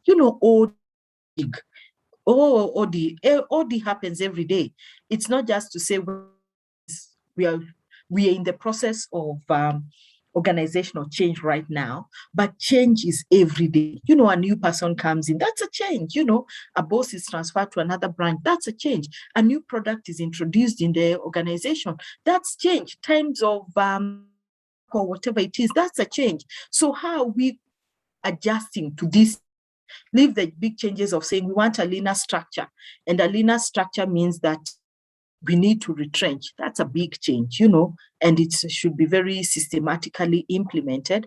But even those little changes, how people accepting them, how you build, how you not facing resistance. What are some of the things you have done to put in place for people to embrace change? And one of the things, the sure thing that you can do is have coaching as a style of leadership. We are not saying that coaching is the only thing that now you're going to use in the organization. No. There are many other interventions that you need to continuously use, but deliberately giving people the opportunity to look for their own solutions, to bring back those solutions and work with those solutions, amongst many other interventions that you need to use in the organization to support the shareholders in achieving their value that they are so looking for when they invested in your organization. Is that clear? Any question? Any question? Any question? Okay, I will move on. And no questions, feel free. So if a question comes into the organization, and what are the disadvantages, would you be able to answer that question? So what are some of the things that really would hinder you bringing mainstreaming coaching at your workplace? There are many as well. What stops people? Coaching, this coaching is really fancy. It only belongs to the C-suite. They went for a three days intense training in the UK. We are looking at them with new lenses and saying, what have you brought on board? After all, you don't even connect with the people. So what's new will you be bringing? Let's stop it right there. I keep on saying, if you ever want to be successful in your coaching aspect in your organization, you have to have the support of top management. The people who work, the people who connect the workers is the middle managers, isn't it? Not even the senior managers. The middle managers are the ones who really connect the whole organization together. Those are the people who you should take for coaching. They should understand coaching with urgency because they're able to now shift it and really bring it to the whole organization. They bring it upwards, they take it upwards, they take it downwards, and they peer themselves together. That will give you a big, big, big success. So line say that their work is to mentor and coach. Let us be more deliberate. What do you understand about coach? I look at people, I give them instructions and I teach them. That's what they say because that's what they think. But when you change the narrative and say, hey, boss, that's not coaching. That is on the job training. You are teaching them. How about just giving them the opportunity to think for their own, bring their own solutions and be their own bosses? And then that boss says, hey, na mimi nitakuwa nikifanya nini? Then you start unpacking and saying, this is the 21st century. If you want to retain people, if you want more productivities amongst all those other interventions that we are doing, we must be, and it's going to be successful for us. So those managers will come and say, I lack the time for coaching and being coached. That's the one thing, because much to do, and I don't deny that there's so much to do in every organization. Believable how much we pile on our plates from time to time. Fear of extra work on the part of the line manager. But if they make style deliberate, then it's easier for them to be able to enjoy, and it's no brainer after that.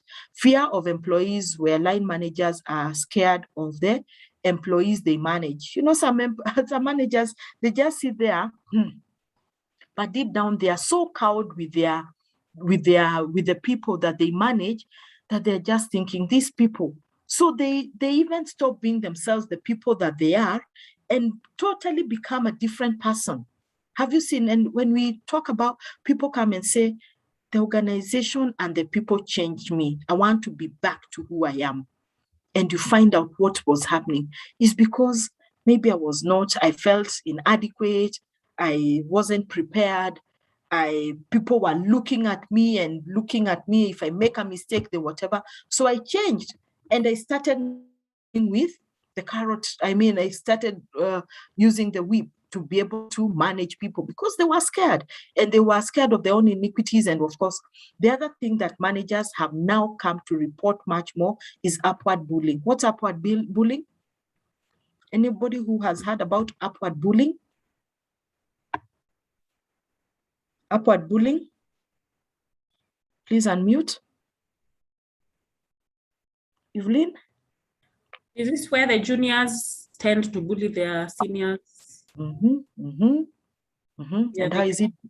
Yeah. They ask you questions that they know you probably have no answers.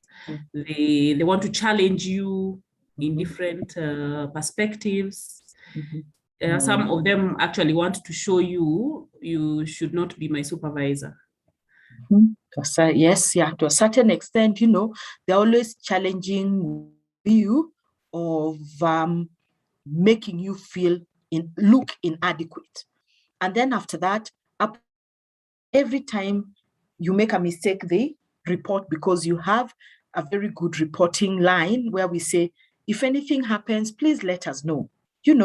So employees, if you without having it very controlled, what has happened, and please read about it. There's a lot of information now about upward bullying, where managers are feeling that they can't support and what is that word I'm trying to look for? They cannot manage their teams because say someone has just gone to the hotline and reported. What is this? So now the new term is actually upward bullying. Even if you have systems, and it's not whistleblowing, it's a system of saying, I'm happy about my supervisor. I didn't meet the deadline and they reprimanded me. Why didn't you meet the deadline? You had 3 months to meet the deadline. And then when it's whatever, you say that I am actually asking you for results and you think whatever. So those kind of escalations, which are unnecessary and unfounded.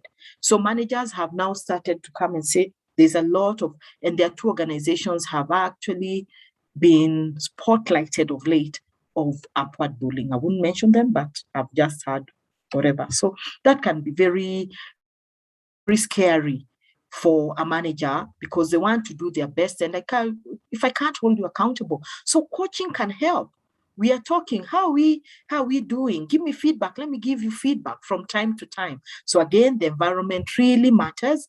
Sometimes we make it too liberal and it works against us. So there must also be a balance. And that's why I'm saying using other interventions, having policies that speak to bad behavior and the consequences of what happens. So feel free to unmute as well.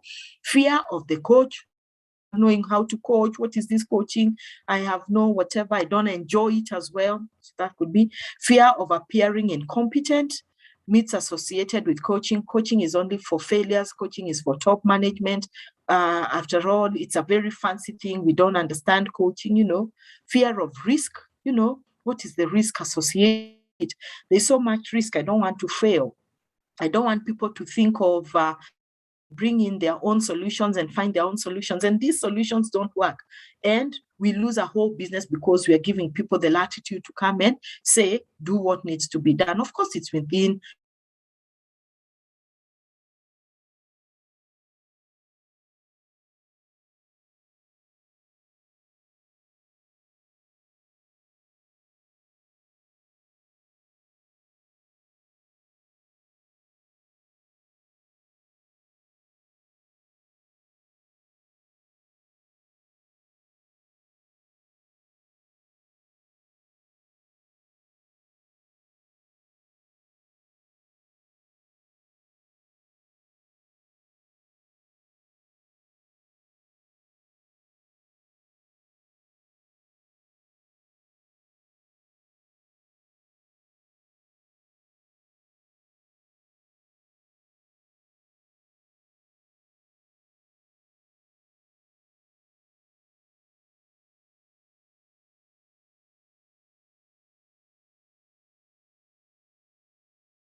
There you go. You can hear me?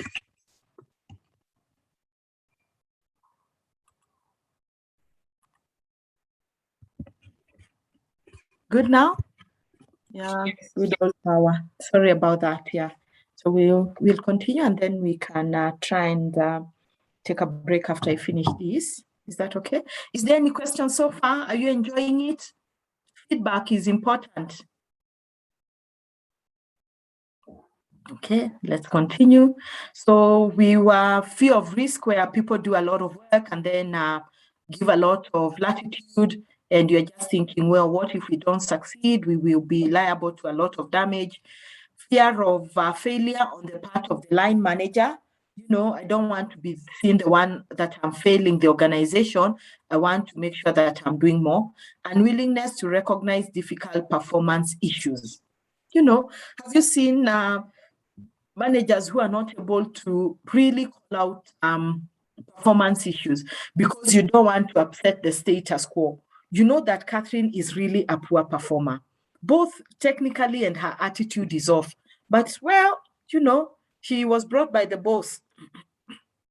We have to walk on eggshell with Catherine. So I don't want trouble. So, and again, also line managers not setting clear objectives and understanding and agreeing that this is what needs to be done. So what happens is that we cannot be able to give the person the feedback on what is happening. So having really good systems to be able to evaluate performance is a critical element in any organization. Being able to tell people how they are performing periodically from time to time is a critical element in the organization as well. Okay, so whatever. So before we start on the principles of coaching, I suggest that we take a short break. Now it's 11 o'clock. We come back at 11:15. Is that okay? Or 10 past? Which one is better? We come back at 10 past. We still got some good ground to cover. 15 is good.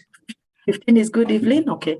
Let's stretch. Let's take a 15 minutes break and then we come back at 11:15. Is that okay? Okay, see you guys.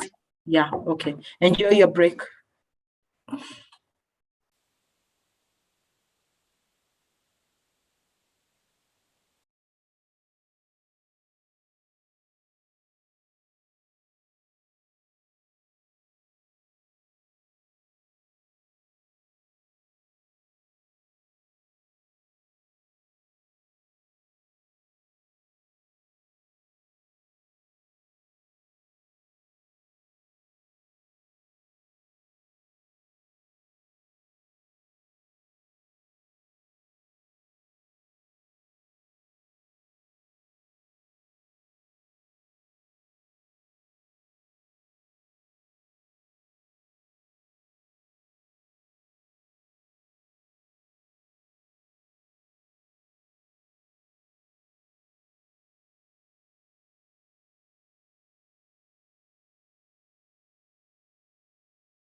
Are you starting again? Welcome back. Is everybody back? Then we can start with the principles of coaching. Unmute yourself and say hello. Hello, David. At least hata unmute uniambie habari ya leo.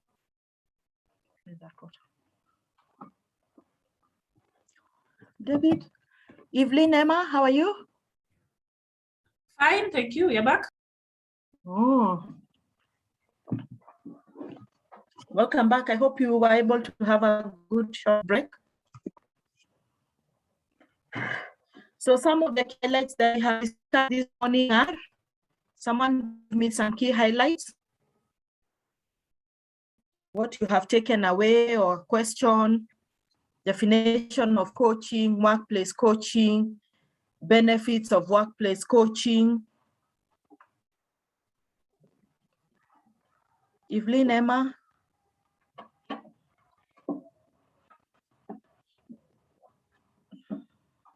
Anyone? David? Yeah, I think from the definition of coaching, we were able to pick out the features. Yeah, and then we defined who a coachee or the client is. And we also went to expound why we are saying the client is whole, motivated, knowledgeable, hopeful, and has potential. Yeah, so that was the first part of it. So maybe somebody else can carry on. Thank you. Thank you very much. Yeah, who are coachees, perspectives about coaching, the profession, the culture, and I've talked about culture that should be a culture of life. And if you don't have a good trusting culture, then it's difficult as a leadership style. What are some of the obstacles in coaching? This is where the rubber meets the road around that. And then why workplace coaching and why now? Because then it's very competitive, critical aspect of your leadership. You know, we are moving away from personnel management into HR management. You know, it supports the career and development of the people, and also we get more committed and outcomes. Committed people, which really results to great outcomes. You know, we talked about benefits of coaching, and then to the employee and to the organization. When you organization, you know, and then we also look at the obstacles, and finally now we want to start looking at the principles of coaching. And what I said, guys, one of the things that you need to be alive to is that the questions will be the same. Benefits, importance, describe, explain, you know, so feel free. And I keep on saying, one of the things, I don't know whether you've heard about this tip from other lecturers, is that when you look at the case study and you're supposed to answer 3 more questions, why don't you start answering first look at the question paper in totality. And then after that, check which questions that be able to answer out of the 5 questions that are given, which 3 are you able to easily and comfortably answer? And then why don't you go ahead and answer those questions, you know, because you understand, you know, after that, go to the case study. And now you've completed those 3, you know, you've bagged your points. The case study is a must after all.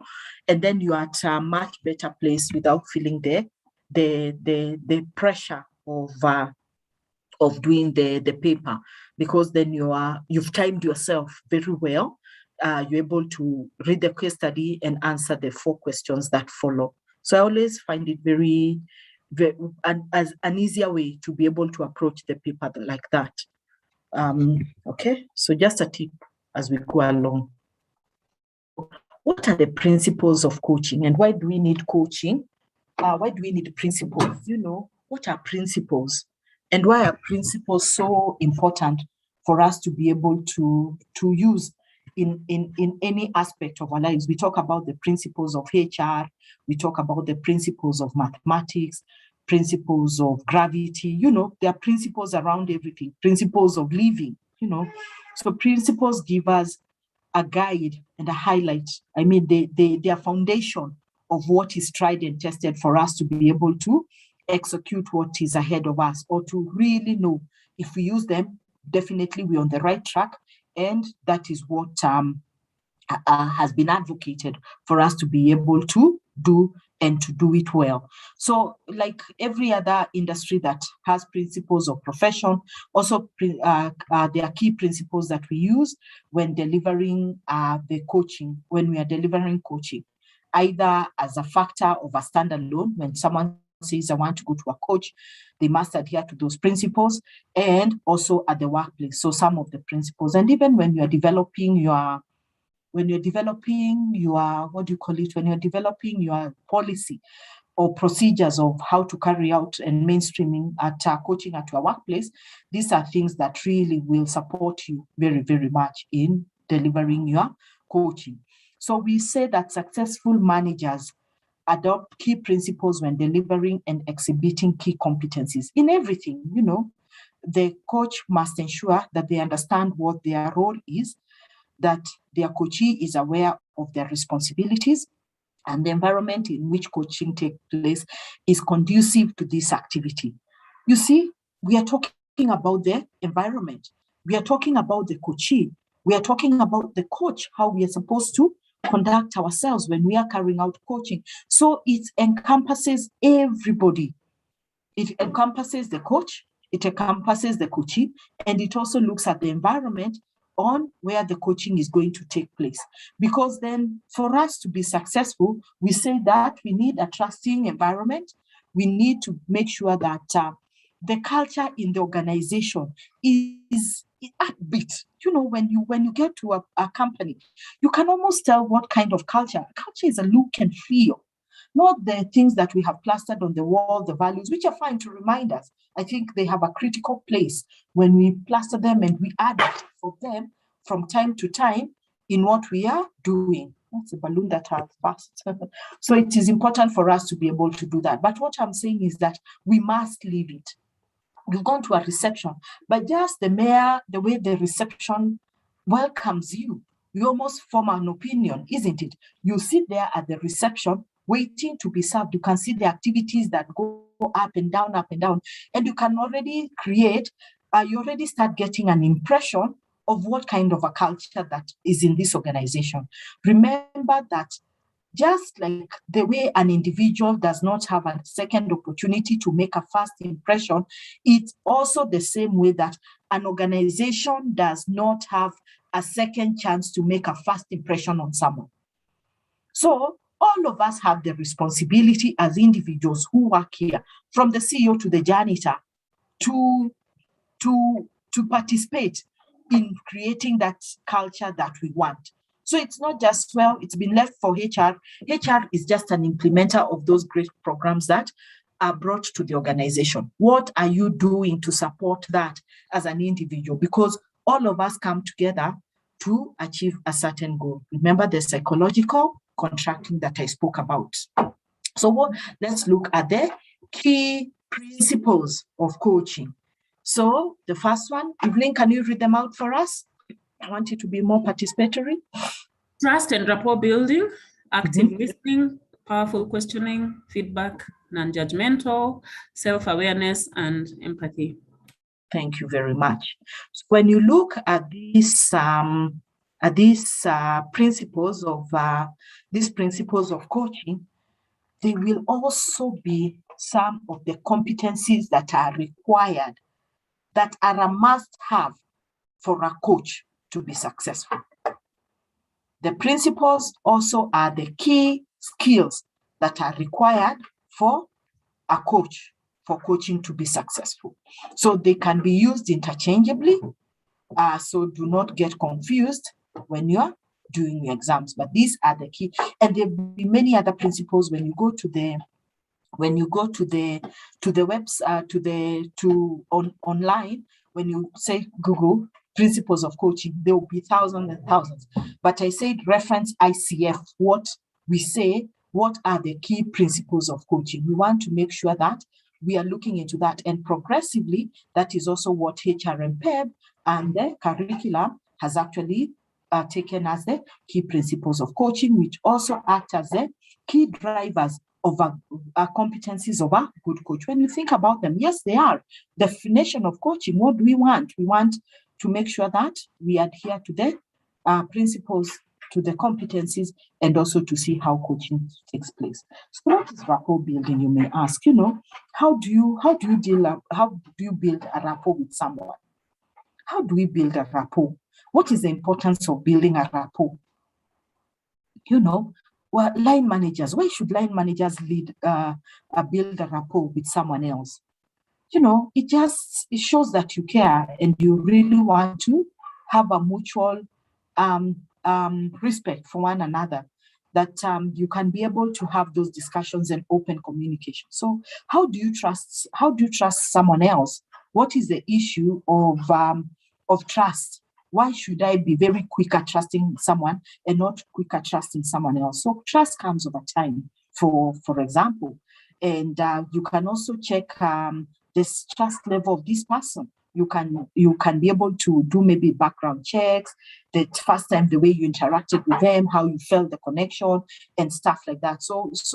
But over time, as you work with people, you tend to trust them, and you tend to trust each other. That I can trust you to deliver. I can trust you to keep confidential matters confidentially. I can trust to deliver the message the way it has been crafted, and you are supposed to do that. So we start building that trust. It's just like in a marriage. How do you trust your spouse? How do you trust your children? How do you trust your family members? How do you trust the society? How do you trust the government? So that is building that rapport is important. And one of the things that trust is also very fragile, very, very fragile. It just calls something, you will do a big thing and that's it. I can't trust you anymore. Unfortunately, we have to sever our relationship. It's not worth it. I bestowed such trust on you for this, and this you have gone ahead and really let us down. So we have to separate, and sometimes you can say, you remember where I say, what is the connection? What is the value that this person brings? What was the intention of breaking that trust? Can we forgive them and can we start trusting them again? You say, no, that whatever. Some big things, it's a deal breaker. You come and say, when we are dating and stuff like that, this is a deal breaker. If you do this, then this is what's going to separate us or something like that. It's the same at institutional level. We have policies and procedures. If this happens, this is what's going to take place. So, and some things of over time, then we can't trust you. It starts building. We say, no. Too many loopholes, too many hoops and loops.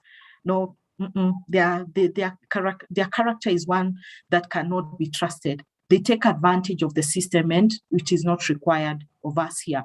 So you have to be very careful on how you build trust, and it can be a small mistake, and the other person, you can see that they're extremely apologetic.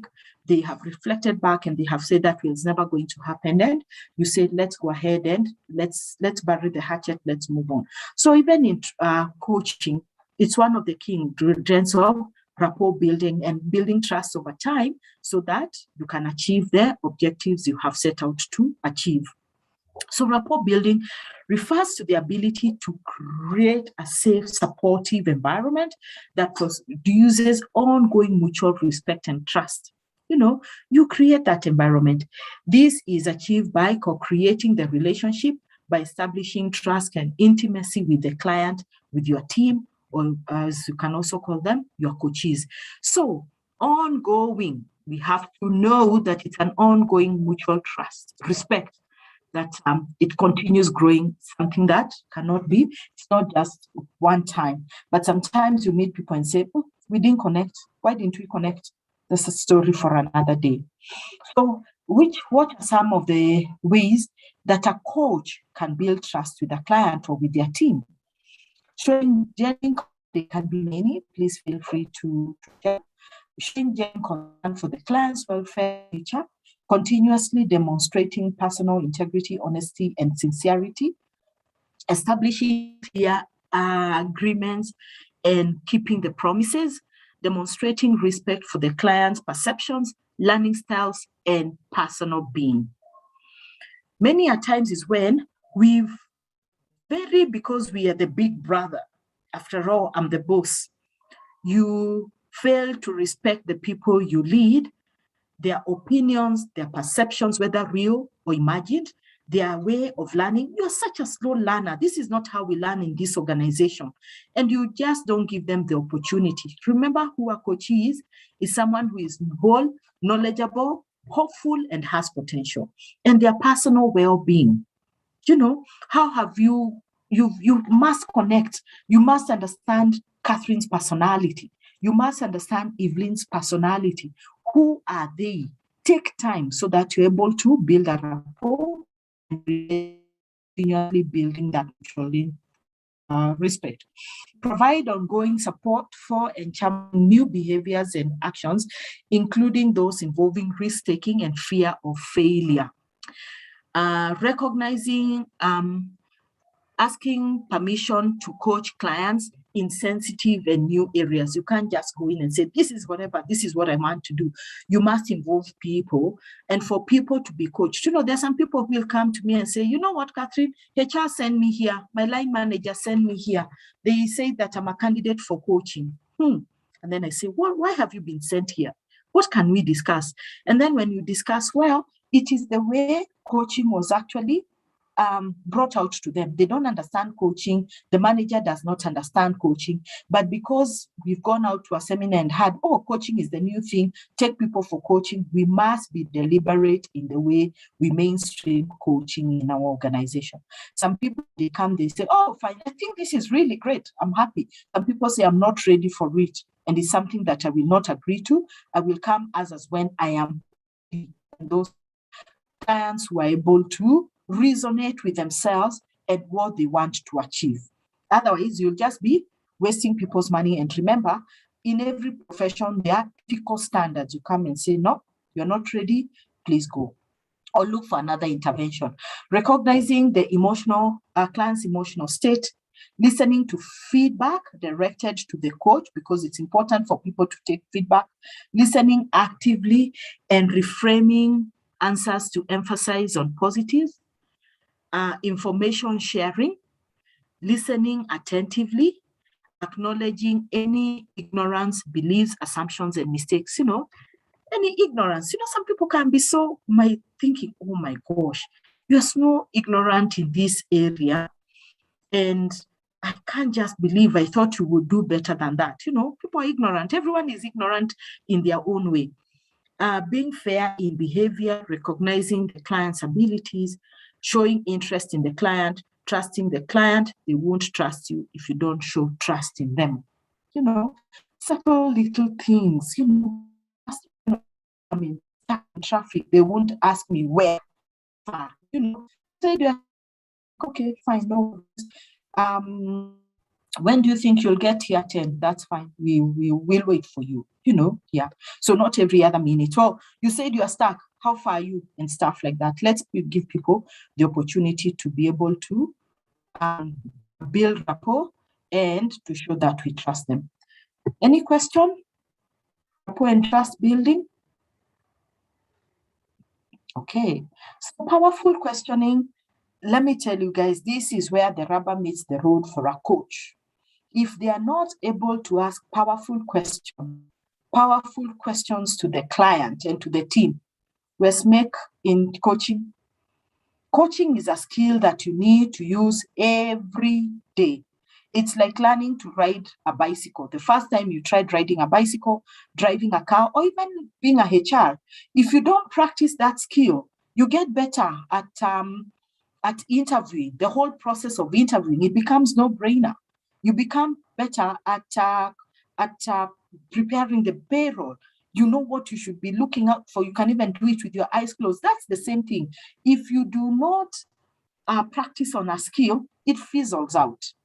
So even the way you are asking the questions, you are struggling, and you can see, you can always tell this client is, this coach is really struggling at asking the right questions. The questions are shallow.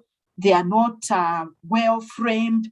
They don't inspire the coachee to think deeply and to find their own solutions. It's just loose talk for you to fill time and whatever. You are not giving the client worth of their time and money if they are paying for it, or you are not stretching your team to meet the objectives of the organization. Remember the value that we all bring. How you remember where I say I'm being managed or I'm being managed for performance. Those are two things that we should really be able to look into and to be able to operate. So asking powerful questions is something that every coach struggles with in terms of, am I doing what is required of me? Am I stretching my coachee? Am I stretching my team to reach their potential and maximize on what they have set out to do? So we define powerful questions as powerful ability to ask questions, reveal the information needed for maximum benefit to the coaching relationship and the client. And we are not saying that we intrude into people's, no, that's not what we are talking about. We are just saying that we are partners here. And being partners is that I will call you out and call you out sometimes the very intense moments where there might be tension, but that tension is leading to something else. There will be beautiful light moments, there will be success, we'll be celebrating. So building and the benefit, you must be able to say, Coach Leo, you can another level of didn't imagine, but how I feel about it now, I'm in a better place. Thank you very much. Let's whatever. You remember that the coach is in the co-driver's seat, while the coachee is in the driver's seat. So the questions ask me to be purposeful, very reflecting on the obstacle or the challenge or the thing that someone wants to achieve at hand. Okay. So how can we demonstrate mastery of powerful? That is important. Question can come. How do you create powerful questioning? Questions that create greater clarity, possibilities for new learnings. Questions that challenge clients' assumptions and self-belief. Questions that are inclusive. Don't stop at face value. Those shallow questions. Go naenda wapi saa 4 ya usiku? Definitely I'm going somewhere, and most probably nimetoka kazini naenda nyumbani. You get what I mean? Maswali za polisi, as we like to call them. Questions that are invasive. Don't stop at face value. Questions that are objective and non-judgmental. Questions that inspire action. Questions that tend to continue provoking the mind long after the session is over. And questions that open the door to deeper dialogue, exploratory in nature. Very, very, very important. Deeper dialogue that people can look into the future and say, this is what I see. I see myself going to the moon. I'm happy going to the moon. And this is how I'm going to the moon. Based on there, because it's based on the thing that you are discussing. They really look into how they're able to achieve that and they're excited about it. Questions that reflect active listening and understanding the client's perspective. Questions that evoke discovery, insights, commitment to action, those that challenge the client's assumptions. Sometimes the client, we have too many assumptions. No, I think I assume this is not going to ask, So those assumptions, what has created those assumptions? What have you seen in the past? Why do you have these assumptions that you will fail? And what can you do about them? Things that really, those assumptions that are not necessary. And for people to know that they're just assumptions, how can you make them into reality? Asking open-ended questions that where we always say, how, what, when, who, which, where. One of the things that we never do in coaching is use the letter Y. Why don't we use Y? WHY? Why are you late? Why haven't you finished the project? Why don't we use Y?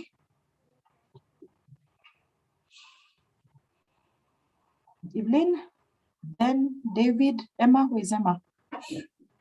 The questions are likely to, the answers are also likely to be one word, or a single statement. I was late, or I was sick, or yeah. So it doesn't give deeper meaning and conversations to the question that has been asked. And the main reason as to why we don't use the word why, and a good coach, when you listen to yourself, we always, why are you late? Why is it not late? What's in the teacher in class? We are always, it's easy because then whatever is, because people become defensive and people feel attacked when you use the word why, compared to how can you improve on your delivery of deadlines. You're giving them the opportunity to think and reflect and to be able to take control. When do you think you will deliver this project? The deadline seems to be in 2 weeks' time, but when I look at it, we're only 60%.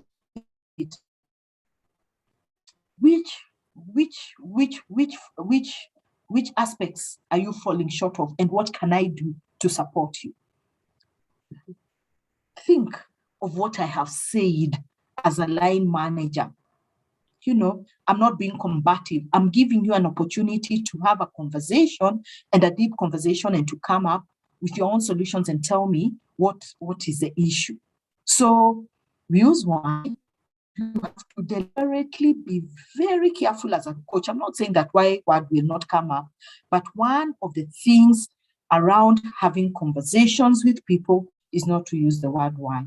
Can we try not to use it for the next 1 week and see how beautiful our conversations will be? Or even think, when you go to the office, of the many times that you use why, you hear managers using why, or even your colleagues, or even your peers, or why, different.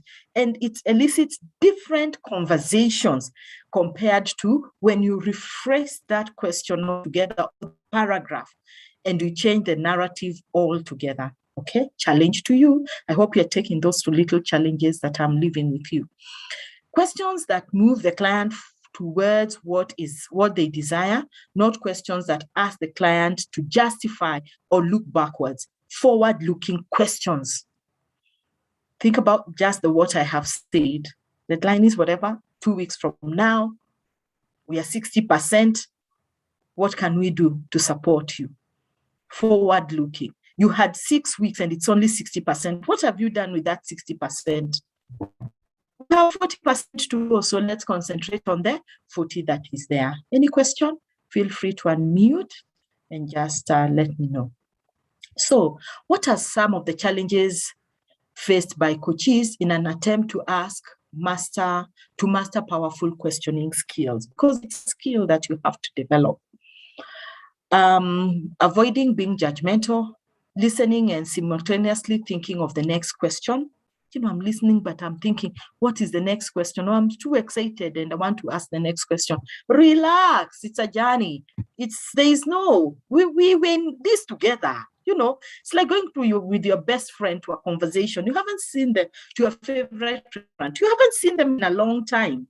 But when you meet, you pick up as if you had actually just been with them 1 hour ago. Asking questions from their head, not related to the client's issues.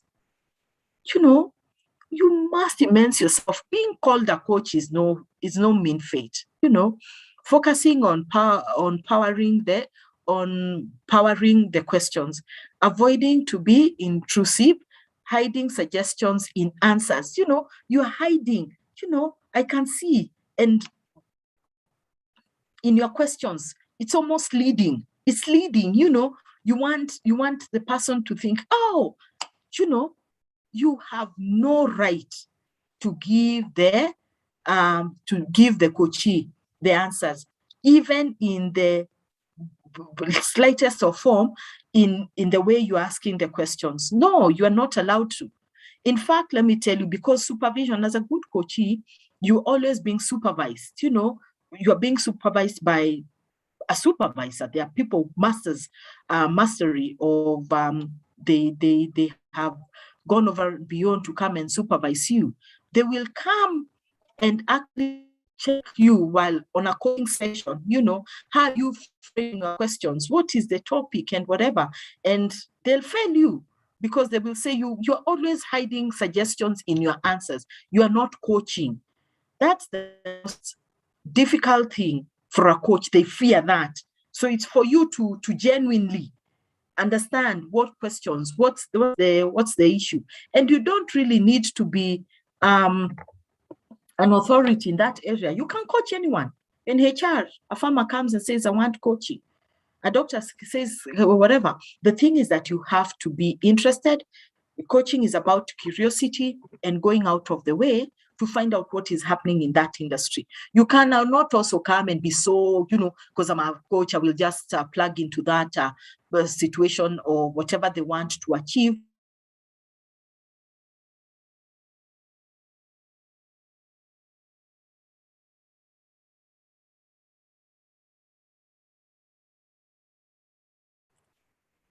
I don't know what happened. Can you hear me?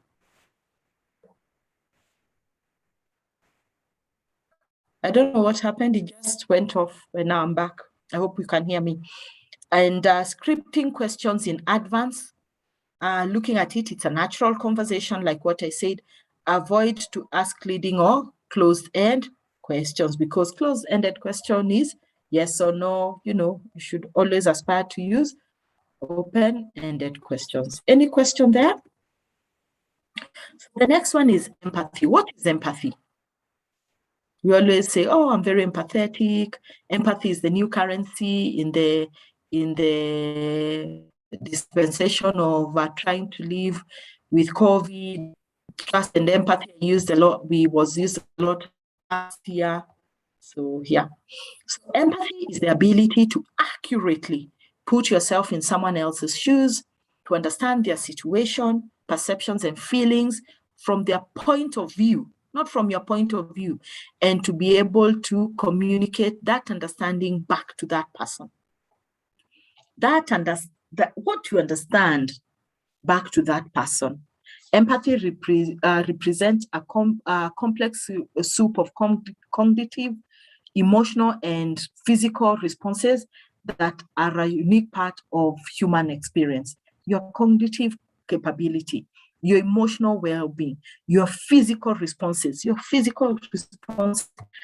your demeanor, your tone of voice, you know, how you sit. Remember that verbal conversation takes like 90% of the conversation. What you say is just what you say, but how we are seeing you as a person makes a big impact on how we feel and connect with each other. Empathy contributes towards accurate understanding of the coachee, their perceptions and concerns. You know, it also enhances the coachee's communication skills because they can sense what their coachee wants to know and if they are getting it or not.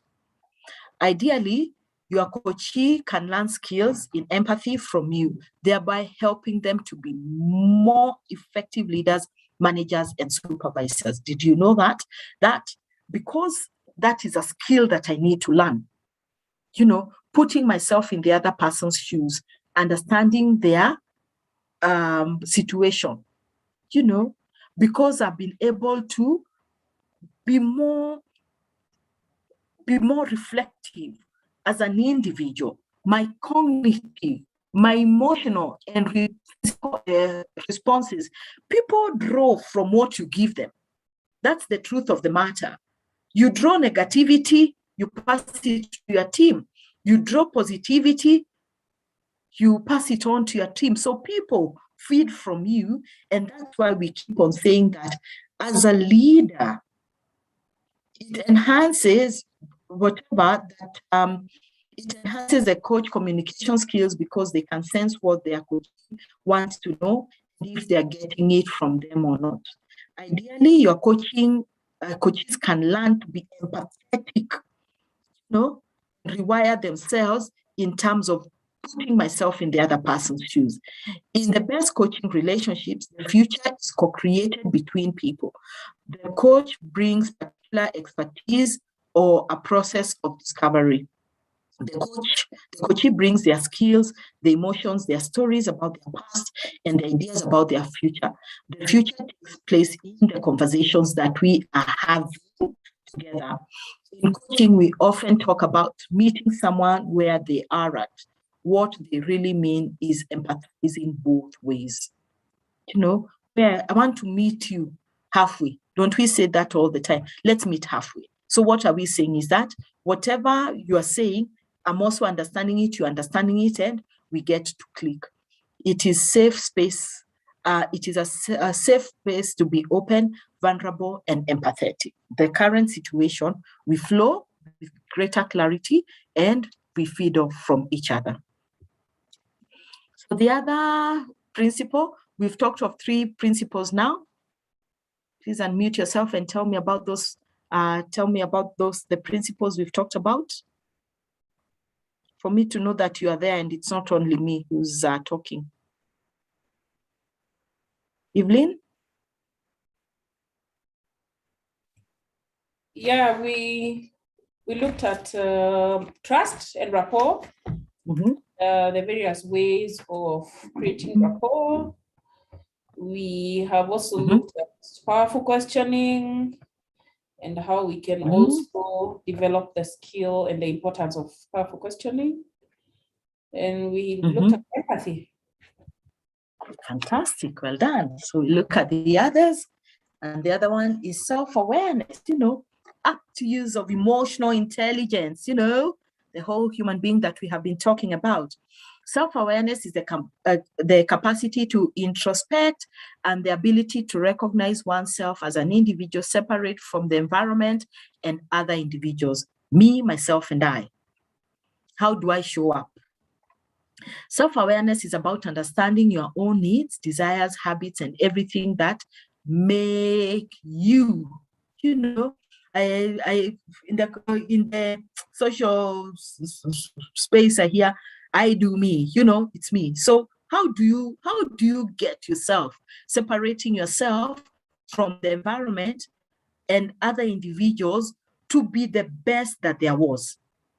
If you have an inner, and now maybe you have an inner, which you should have, how do you present yourself in that inner circle? What value do you bring to your inner circle? How valuable are you as an individual? If you were to leave your clique of inner circle, would they feel the loss?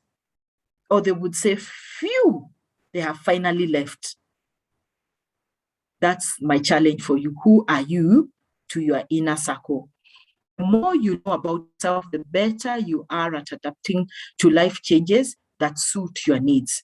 Without adequate self-awareness, we struggle to understand others, to manage ourselves, and to develop healthy relationships. And because the world around us is continually changing, and because we are forever changing, we never finish developing our own self-awareness. All major accomplishments occur within a system of cooperation and competition. You cannot evade that cooperation and competition. We learn by action, by making mistakes, and by learning from those mistakes. Not become self-aware solely through self-reflection. There must be many more things that we do, one of them learning from our mistakes. In order to achieve the boost one's self-awareness, one may likely be one may like to give some thoughts on the following. Your strengths, your core values, your mission, your purpose, passion, your interests, blind spots, your personality. That will give you a total overview of who you are. Self-awareness is important because when you have a better understanding of ourselves, we're able to experiment ourselves as unique and separate individuals. We can then we are then empowered to make changes and to build on our areas of strength, as well as identify areas where we would like to make improvements. When's the last time you called yourself to a meeting and really highlighted or wrote down, what are my strengths? What are my core values? Me as an individual, not what the world advocates for. What's my mission and purpose in life? What are my passion? What are my interests? What are my blind spots? What are my negatives? What are my weaknesses? and what's my personality? And there are various ways you can ask people to give you feedback, your family members, your inner circle, your place of work, the society. You can ask for all those personality tests that really bring out all these aspects of you as an individual. You can learn from the mistakes, that mistake, and what did I learn from it? What kind of systems do I have within cooperation and competition? So you cannot say that you're not self-aware. So it's important for that to be done. And self-aware is not what are my goals, what are my achievements in life. It's much more, who am I as an inherent human being? And of course, you continue to grow based on the socialization, your family background, your traditions, the values, the things that you value most. So a lot of things make your personality. But even as you grow and embrace what life has to offer for you, then you can change. That's because my mom never told me that it's wrong to bring home things that belong to other people, and never reprimanded me and told me to return, and came to school and shame me in front of this class, for example, had tough love, does not mean that when I go to the society and find, first and foremost, people don't do that in the society.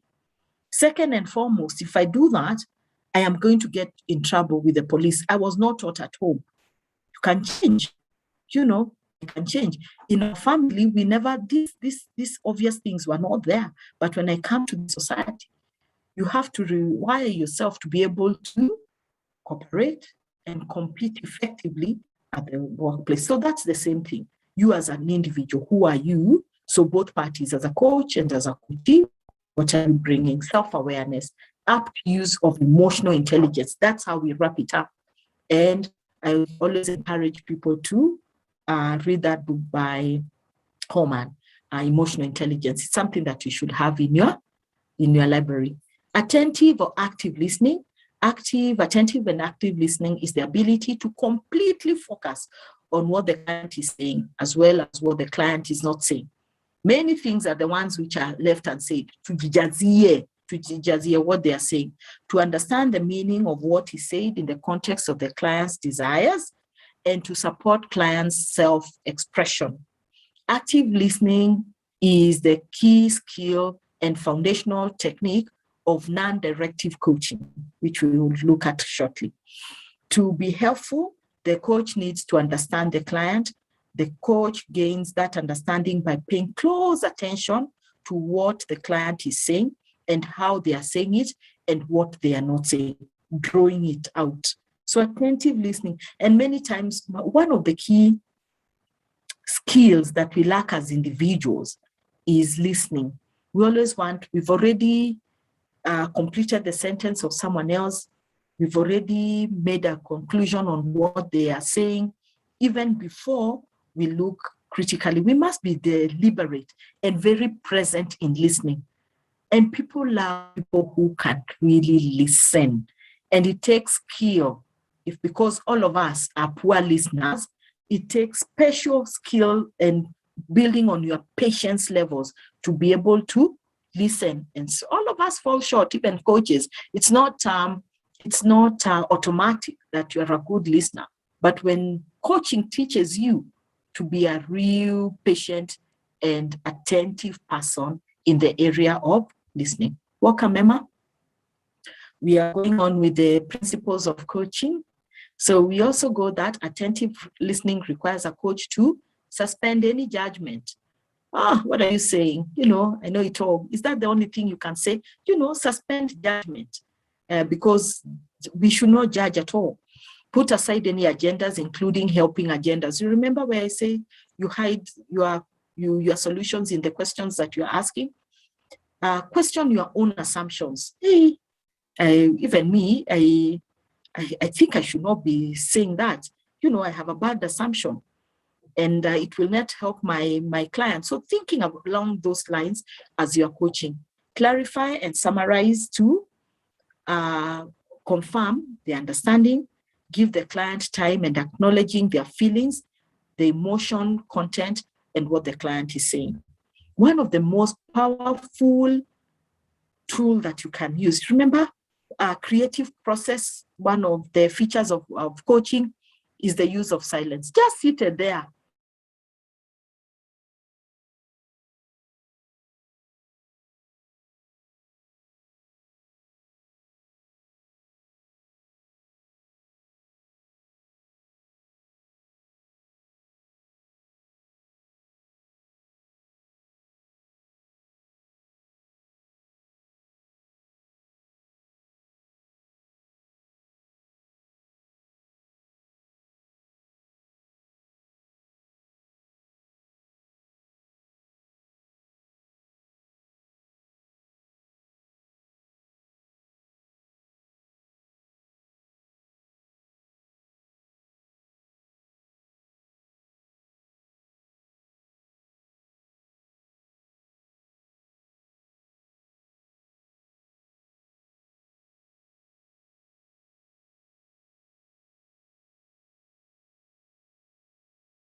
Pole, it threw me out. I don't know why. But now Paul is back, has just come back. So I've also just stopped tethering and using my main internet. You can hear me? Please raise your hand. You can just give me a high five. Yeah, fantastic. Thank you. Yeah. So thank you. So attentive listening, clarifying and summarizing to confirm their understanding, give the client time to acknowledge their feelings, the emotional content of what the client is saying. Before I was thrown out, I was saying that using of silence is a powerful tool. Just seated there. And sometimes we are so uncomfortable in silence because we thought, oh, things are not going well. No, they are going well. Let's just have a moment of silence. You know, just like the way every day call yourself to a 10-minute mediation without having to think about anything. They're all the things that you must do and you must achieve within that one day. You know, active listening, listening to the said and to the unsaid, why it is important for you to understand that and to be able to move on. So levels of listening, there's level 1. You need to find out where you are in these levels of listening. Just look at them critically and see where you are. So level 1, waiting for your turn to speak. The listener is planning what to say instead of what the speaker is saying. Level 2, giving your own experience. This involves giving a reply that is about the listener and not the speaker. Level 3 of listening, giving advice. Listener does not explore the speaker's real issue. Level number 4, listening and asking for more. Tell me more about this. This is a great luxury, which often is in short supply. And that at the level of connecting with your coachee or your team, we should be at level number 4 and level number 5. But many of us as individuals, we always stick between level 1, level 2, and level 3. And when we reach level 3, we think, yay, nimefika, I'm there. This is where it should be. Active listening. The speaker's thought processing is helped by promoting the intrusive questioning, that deep questioning around what am I really saying as a person. Effective coaching only takes place at level number 4 and level number 5. Are you there yet? Even as a person, as an individual, because I say this is not just for passing exam, for the sake of passing exams, but even you as an individual. What steps are you taking to be a better person who is self-serving, takes extra initiative, you're able to be coached, you're engaging, you're motivated, and you understand why the coach while your supervisor uses the coaching style for you. If you are leading a team and everybody is a leader in their own right, how are you leading that team? How are you governing yourself? How are you governing your family? How are you governing your inner circle?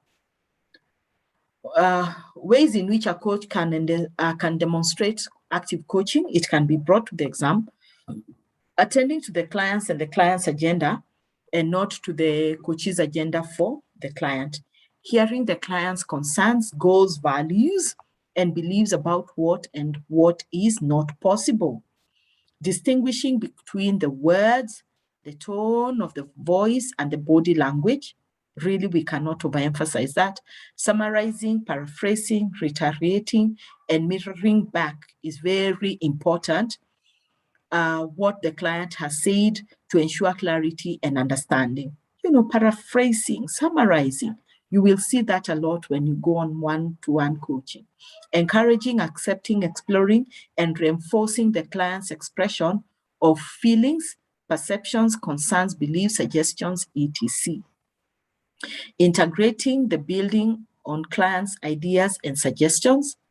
Bottom lining, or understanding the essence of the client's communication and helping the clients there to get there, rather than encouraging in long deceptive stories. Anchoring it, that is what it is. Bottom lining, this is what, understanding the essence, not going round to feel it's a good feel story. Coaching is not about good feel stories, I can tell you. It's really coming, knocking it out, discussing, finding solutions, looking for options, giving feedback, and going back. All those deceptive stories around, those are just flowers and flower discussions that are not going to help the organization or the client or your team. So those deceptive stories must, whatever. It's not because I want you to tell me, I want to hear the story with a lot of emphasis around what is happening and this goal that you have set to achieve. What are you going to achieve it? Allowing the client to vent or clear the situation without judgment or attaching in order to move to the next step, not becoming attached. And you feel that it's really not where you should be, then you should actually break the contract and saying we are not going on well together. So it's important for you also to be real and understand the coaching environment, how it is going, whether you're gaining traction and success, and has anything else been introduced that I can actually look and say it's going within the ethics of our engagement, and we need to sever or disconnect and look for other interventions. So giving feedback is an integral ingredient in the coaching relationship. Hints to ensure feedback is productive or constructive. Feedback is the action of giving back. Is the action of giving back the actions that has happened, the conversations that have happened. So for you to know what is happening and also to clear the way for the next big thing that is going to happen. So create safety. Don't be mean-spirited. Be a kind person. Kindness begets kindness. Your feedback won't be useful if it is focused on making the other feel bad or look foolish. Make it a positive experience. Be very specific. Avoid saying ambiguous things that can be interpreted into a lot of personal ways. Tell the person exactly what they need to improve on, and if there is to ensure that in so doing there is no form of ambiguity. Be specific, be clear, be whatever. Be firm but not mean. Be diplomatic. How do you like to get feedback? Reprimanding private, praising public. That's the key. That's the key point that we need to also remember when being firm and not mean. When someone drops the ball, start by asking for his or their perspective on the situation. Resist saying how stupid their actions were, because there's some people who say, oh, I can't even believe all these years you have been doing this. We have asked you so many times. We've corrected you. you are really not the kind of person that we can work with. Your stupidity is on another level. How have we helped each other? Giving feedback instantly, timely, that's what we say. The adult brain learns best when it is best by being caught in action. Instant action feedback helps people to take immediate action and change in direction so that people are not resistant to change. Why didn't you tell me then? Now you're telling me why. Now, how is it going to help me? Make it regular. Feedback is the process that requires constant attention on the go. Let's give feedback. Let's solicit for feedback. When's the last time you solicited for feedback as an individual? My question to you. Criticize in private. I've already said that. While public recognition is appreciated, public scrutiny is not. Establish a safe space and a safe time. How about knowing, even if it is so bad, calling someone to another boardroom, so that people say, hey, ameitwa mdos. Give it a time. Don't even let people know that it's time to give that negative feedback. And remember, we are saying now it's more critiquing compared to criticizing. We must be able to critique the process, what happened, not criticizing the person. No, people should not feel attacked. Of course, if it is in their behavior, we need to call it out and give it the framework that it deserves for people to know it's me as an individual. But if it is part of the work, then let's focus on real issue. Set off with something positive, and then we say the sandwich, we are talking about the sandwich, it's always have the top layer, what you are doing well, what should be done. Then the meat is where now the real issue is. And then the bottom layer is where, this is what you can do, this is what we have agreed, we still feel that you can do better. I hope that this feedback is going to help you. How do you feel about it now? Always end on a positive note, not have you heard me? Are you going to improve? You have 10 days to do so. It won't yield the results that you want it to yield. Follow up, measure whether or not recommended action are happening, and make adjustments as you go on. Is that okay? So the last principle is non-judgmental. Before we look at the two other topics that are very important, those are the directive and non-directive coaching, and also looking at the various models that we can use in coaching, the ones that are very, very, very popular in the exams. Non-judgmental is the acronym of autonomy. Someone read for me that. Non-judgmental is the acronym of judgmental, which means that we do not make any judgments emerging from our very personal opinions or our accepted and set standards. You know what, guys? Why there is so much strife in organizations or even in the society is because we are not able to see our egos. If we are all able to know that we are so focused on our egos, and our egos play no big come and make the situation worse, we will be able to say, well, my ego out of place, let me look at the reality and whatever. And we judge people using our own standards. That's the other sad bit about human beings, is that your standard is very different from my standard. So that is why we have policies and procedures in place to standardize all this, because then people, we would all be running helter-skelter because everybody way of doing things is very different. Mindfulness involves the attitude and of radical acceptance, curiosity, and awareness of the present moment. And we stereotype a lot in this country. We'll stereotype that women do this, men do that. We'll stereotype that one tribe does this, another tribe does that. We'll stereotype that this industry does this and does that. We are so prejudiced and we have biases that we should not bring at the place of work.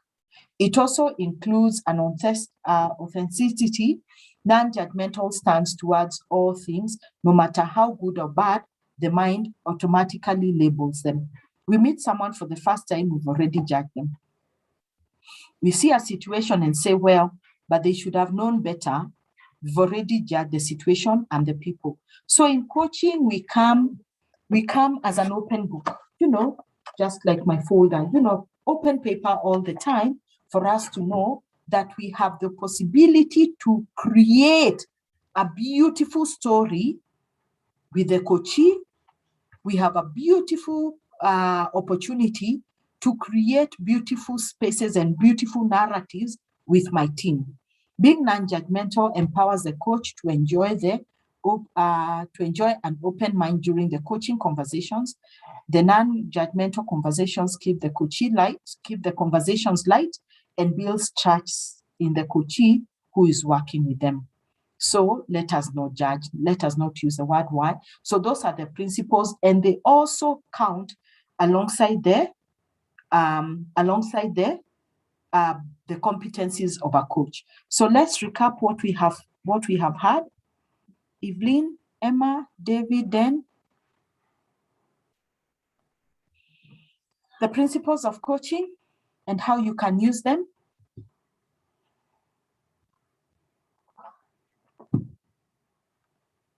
Any question? Evelyn, David, then? I don't want to be the only one who's talking all the time.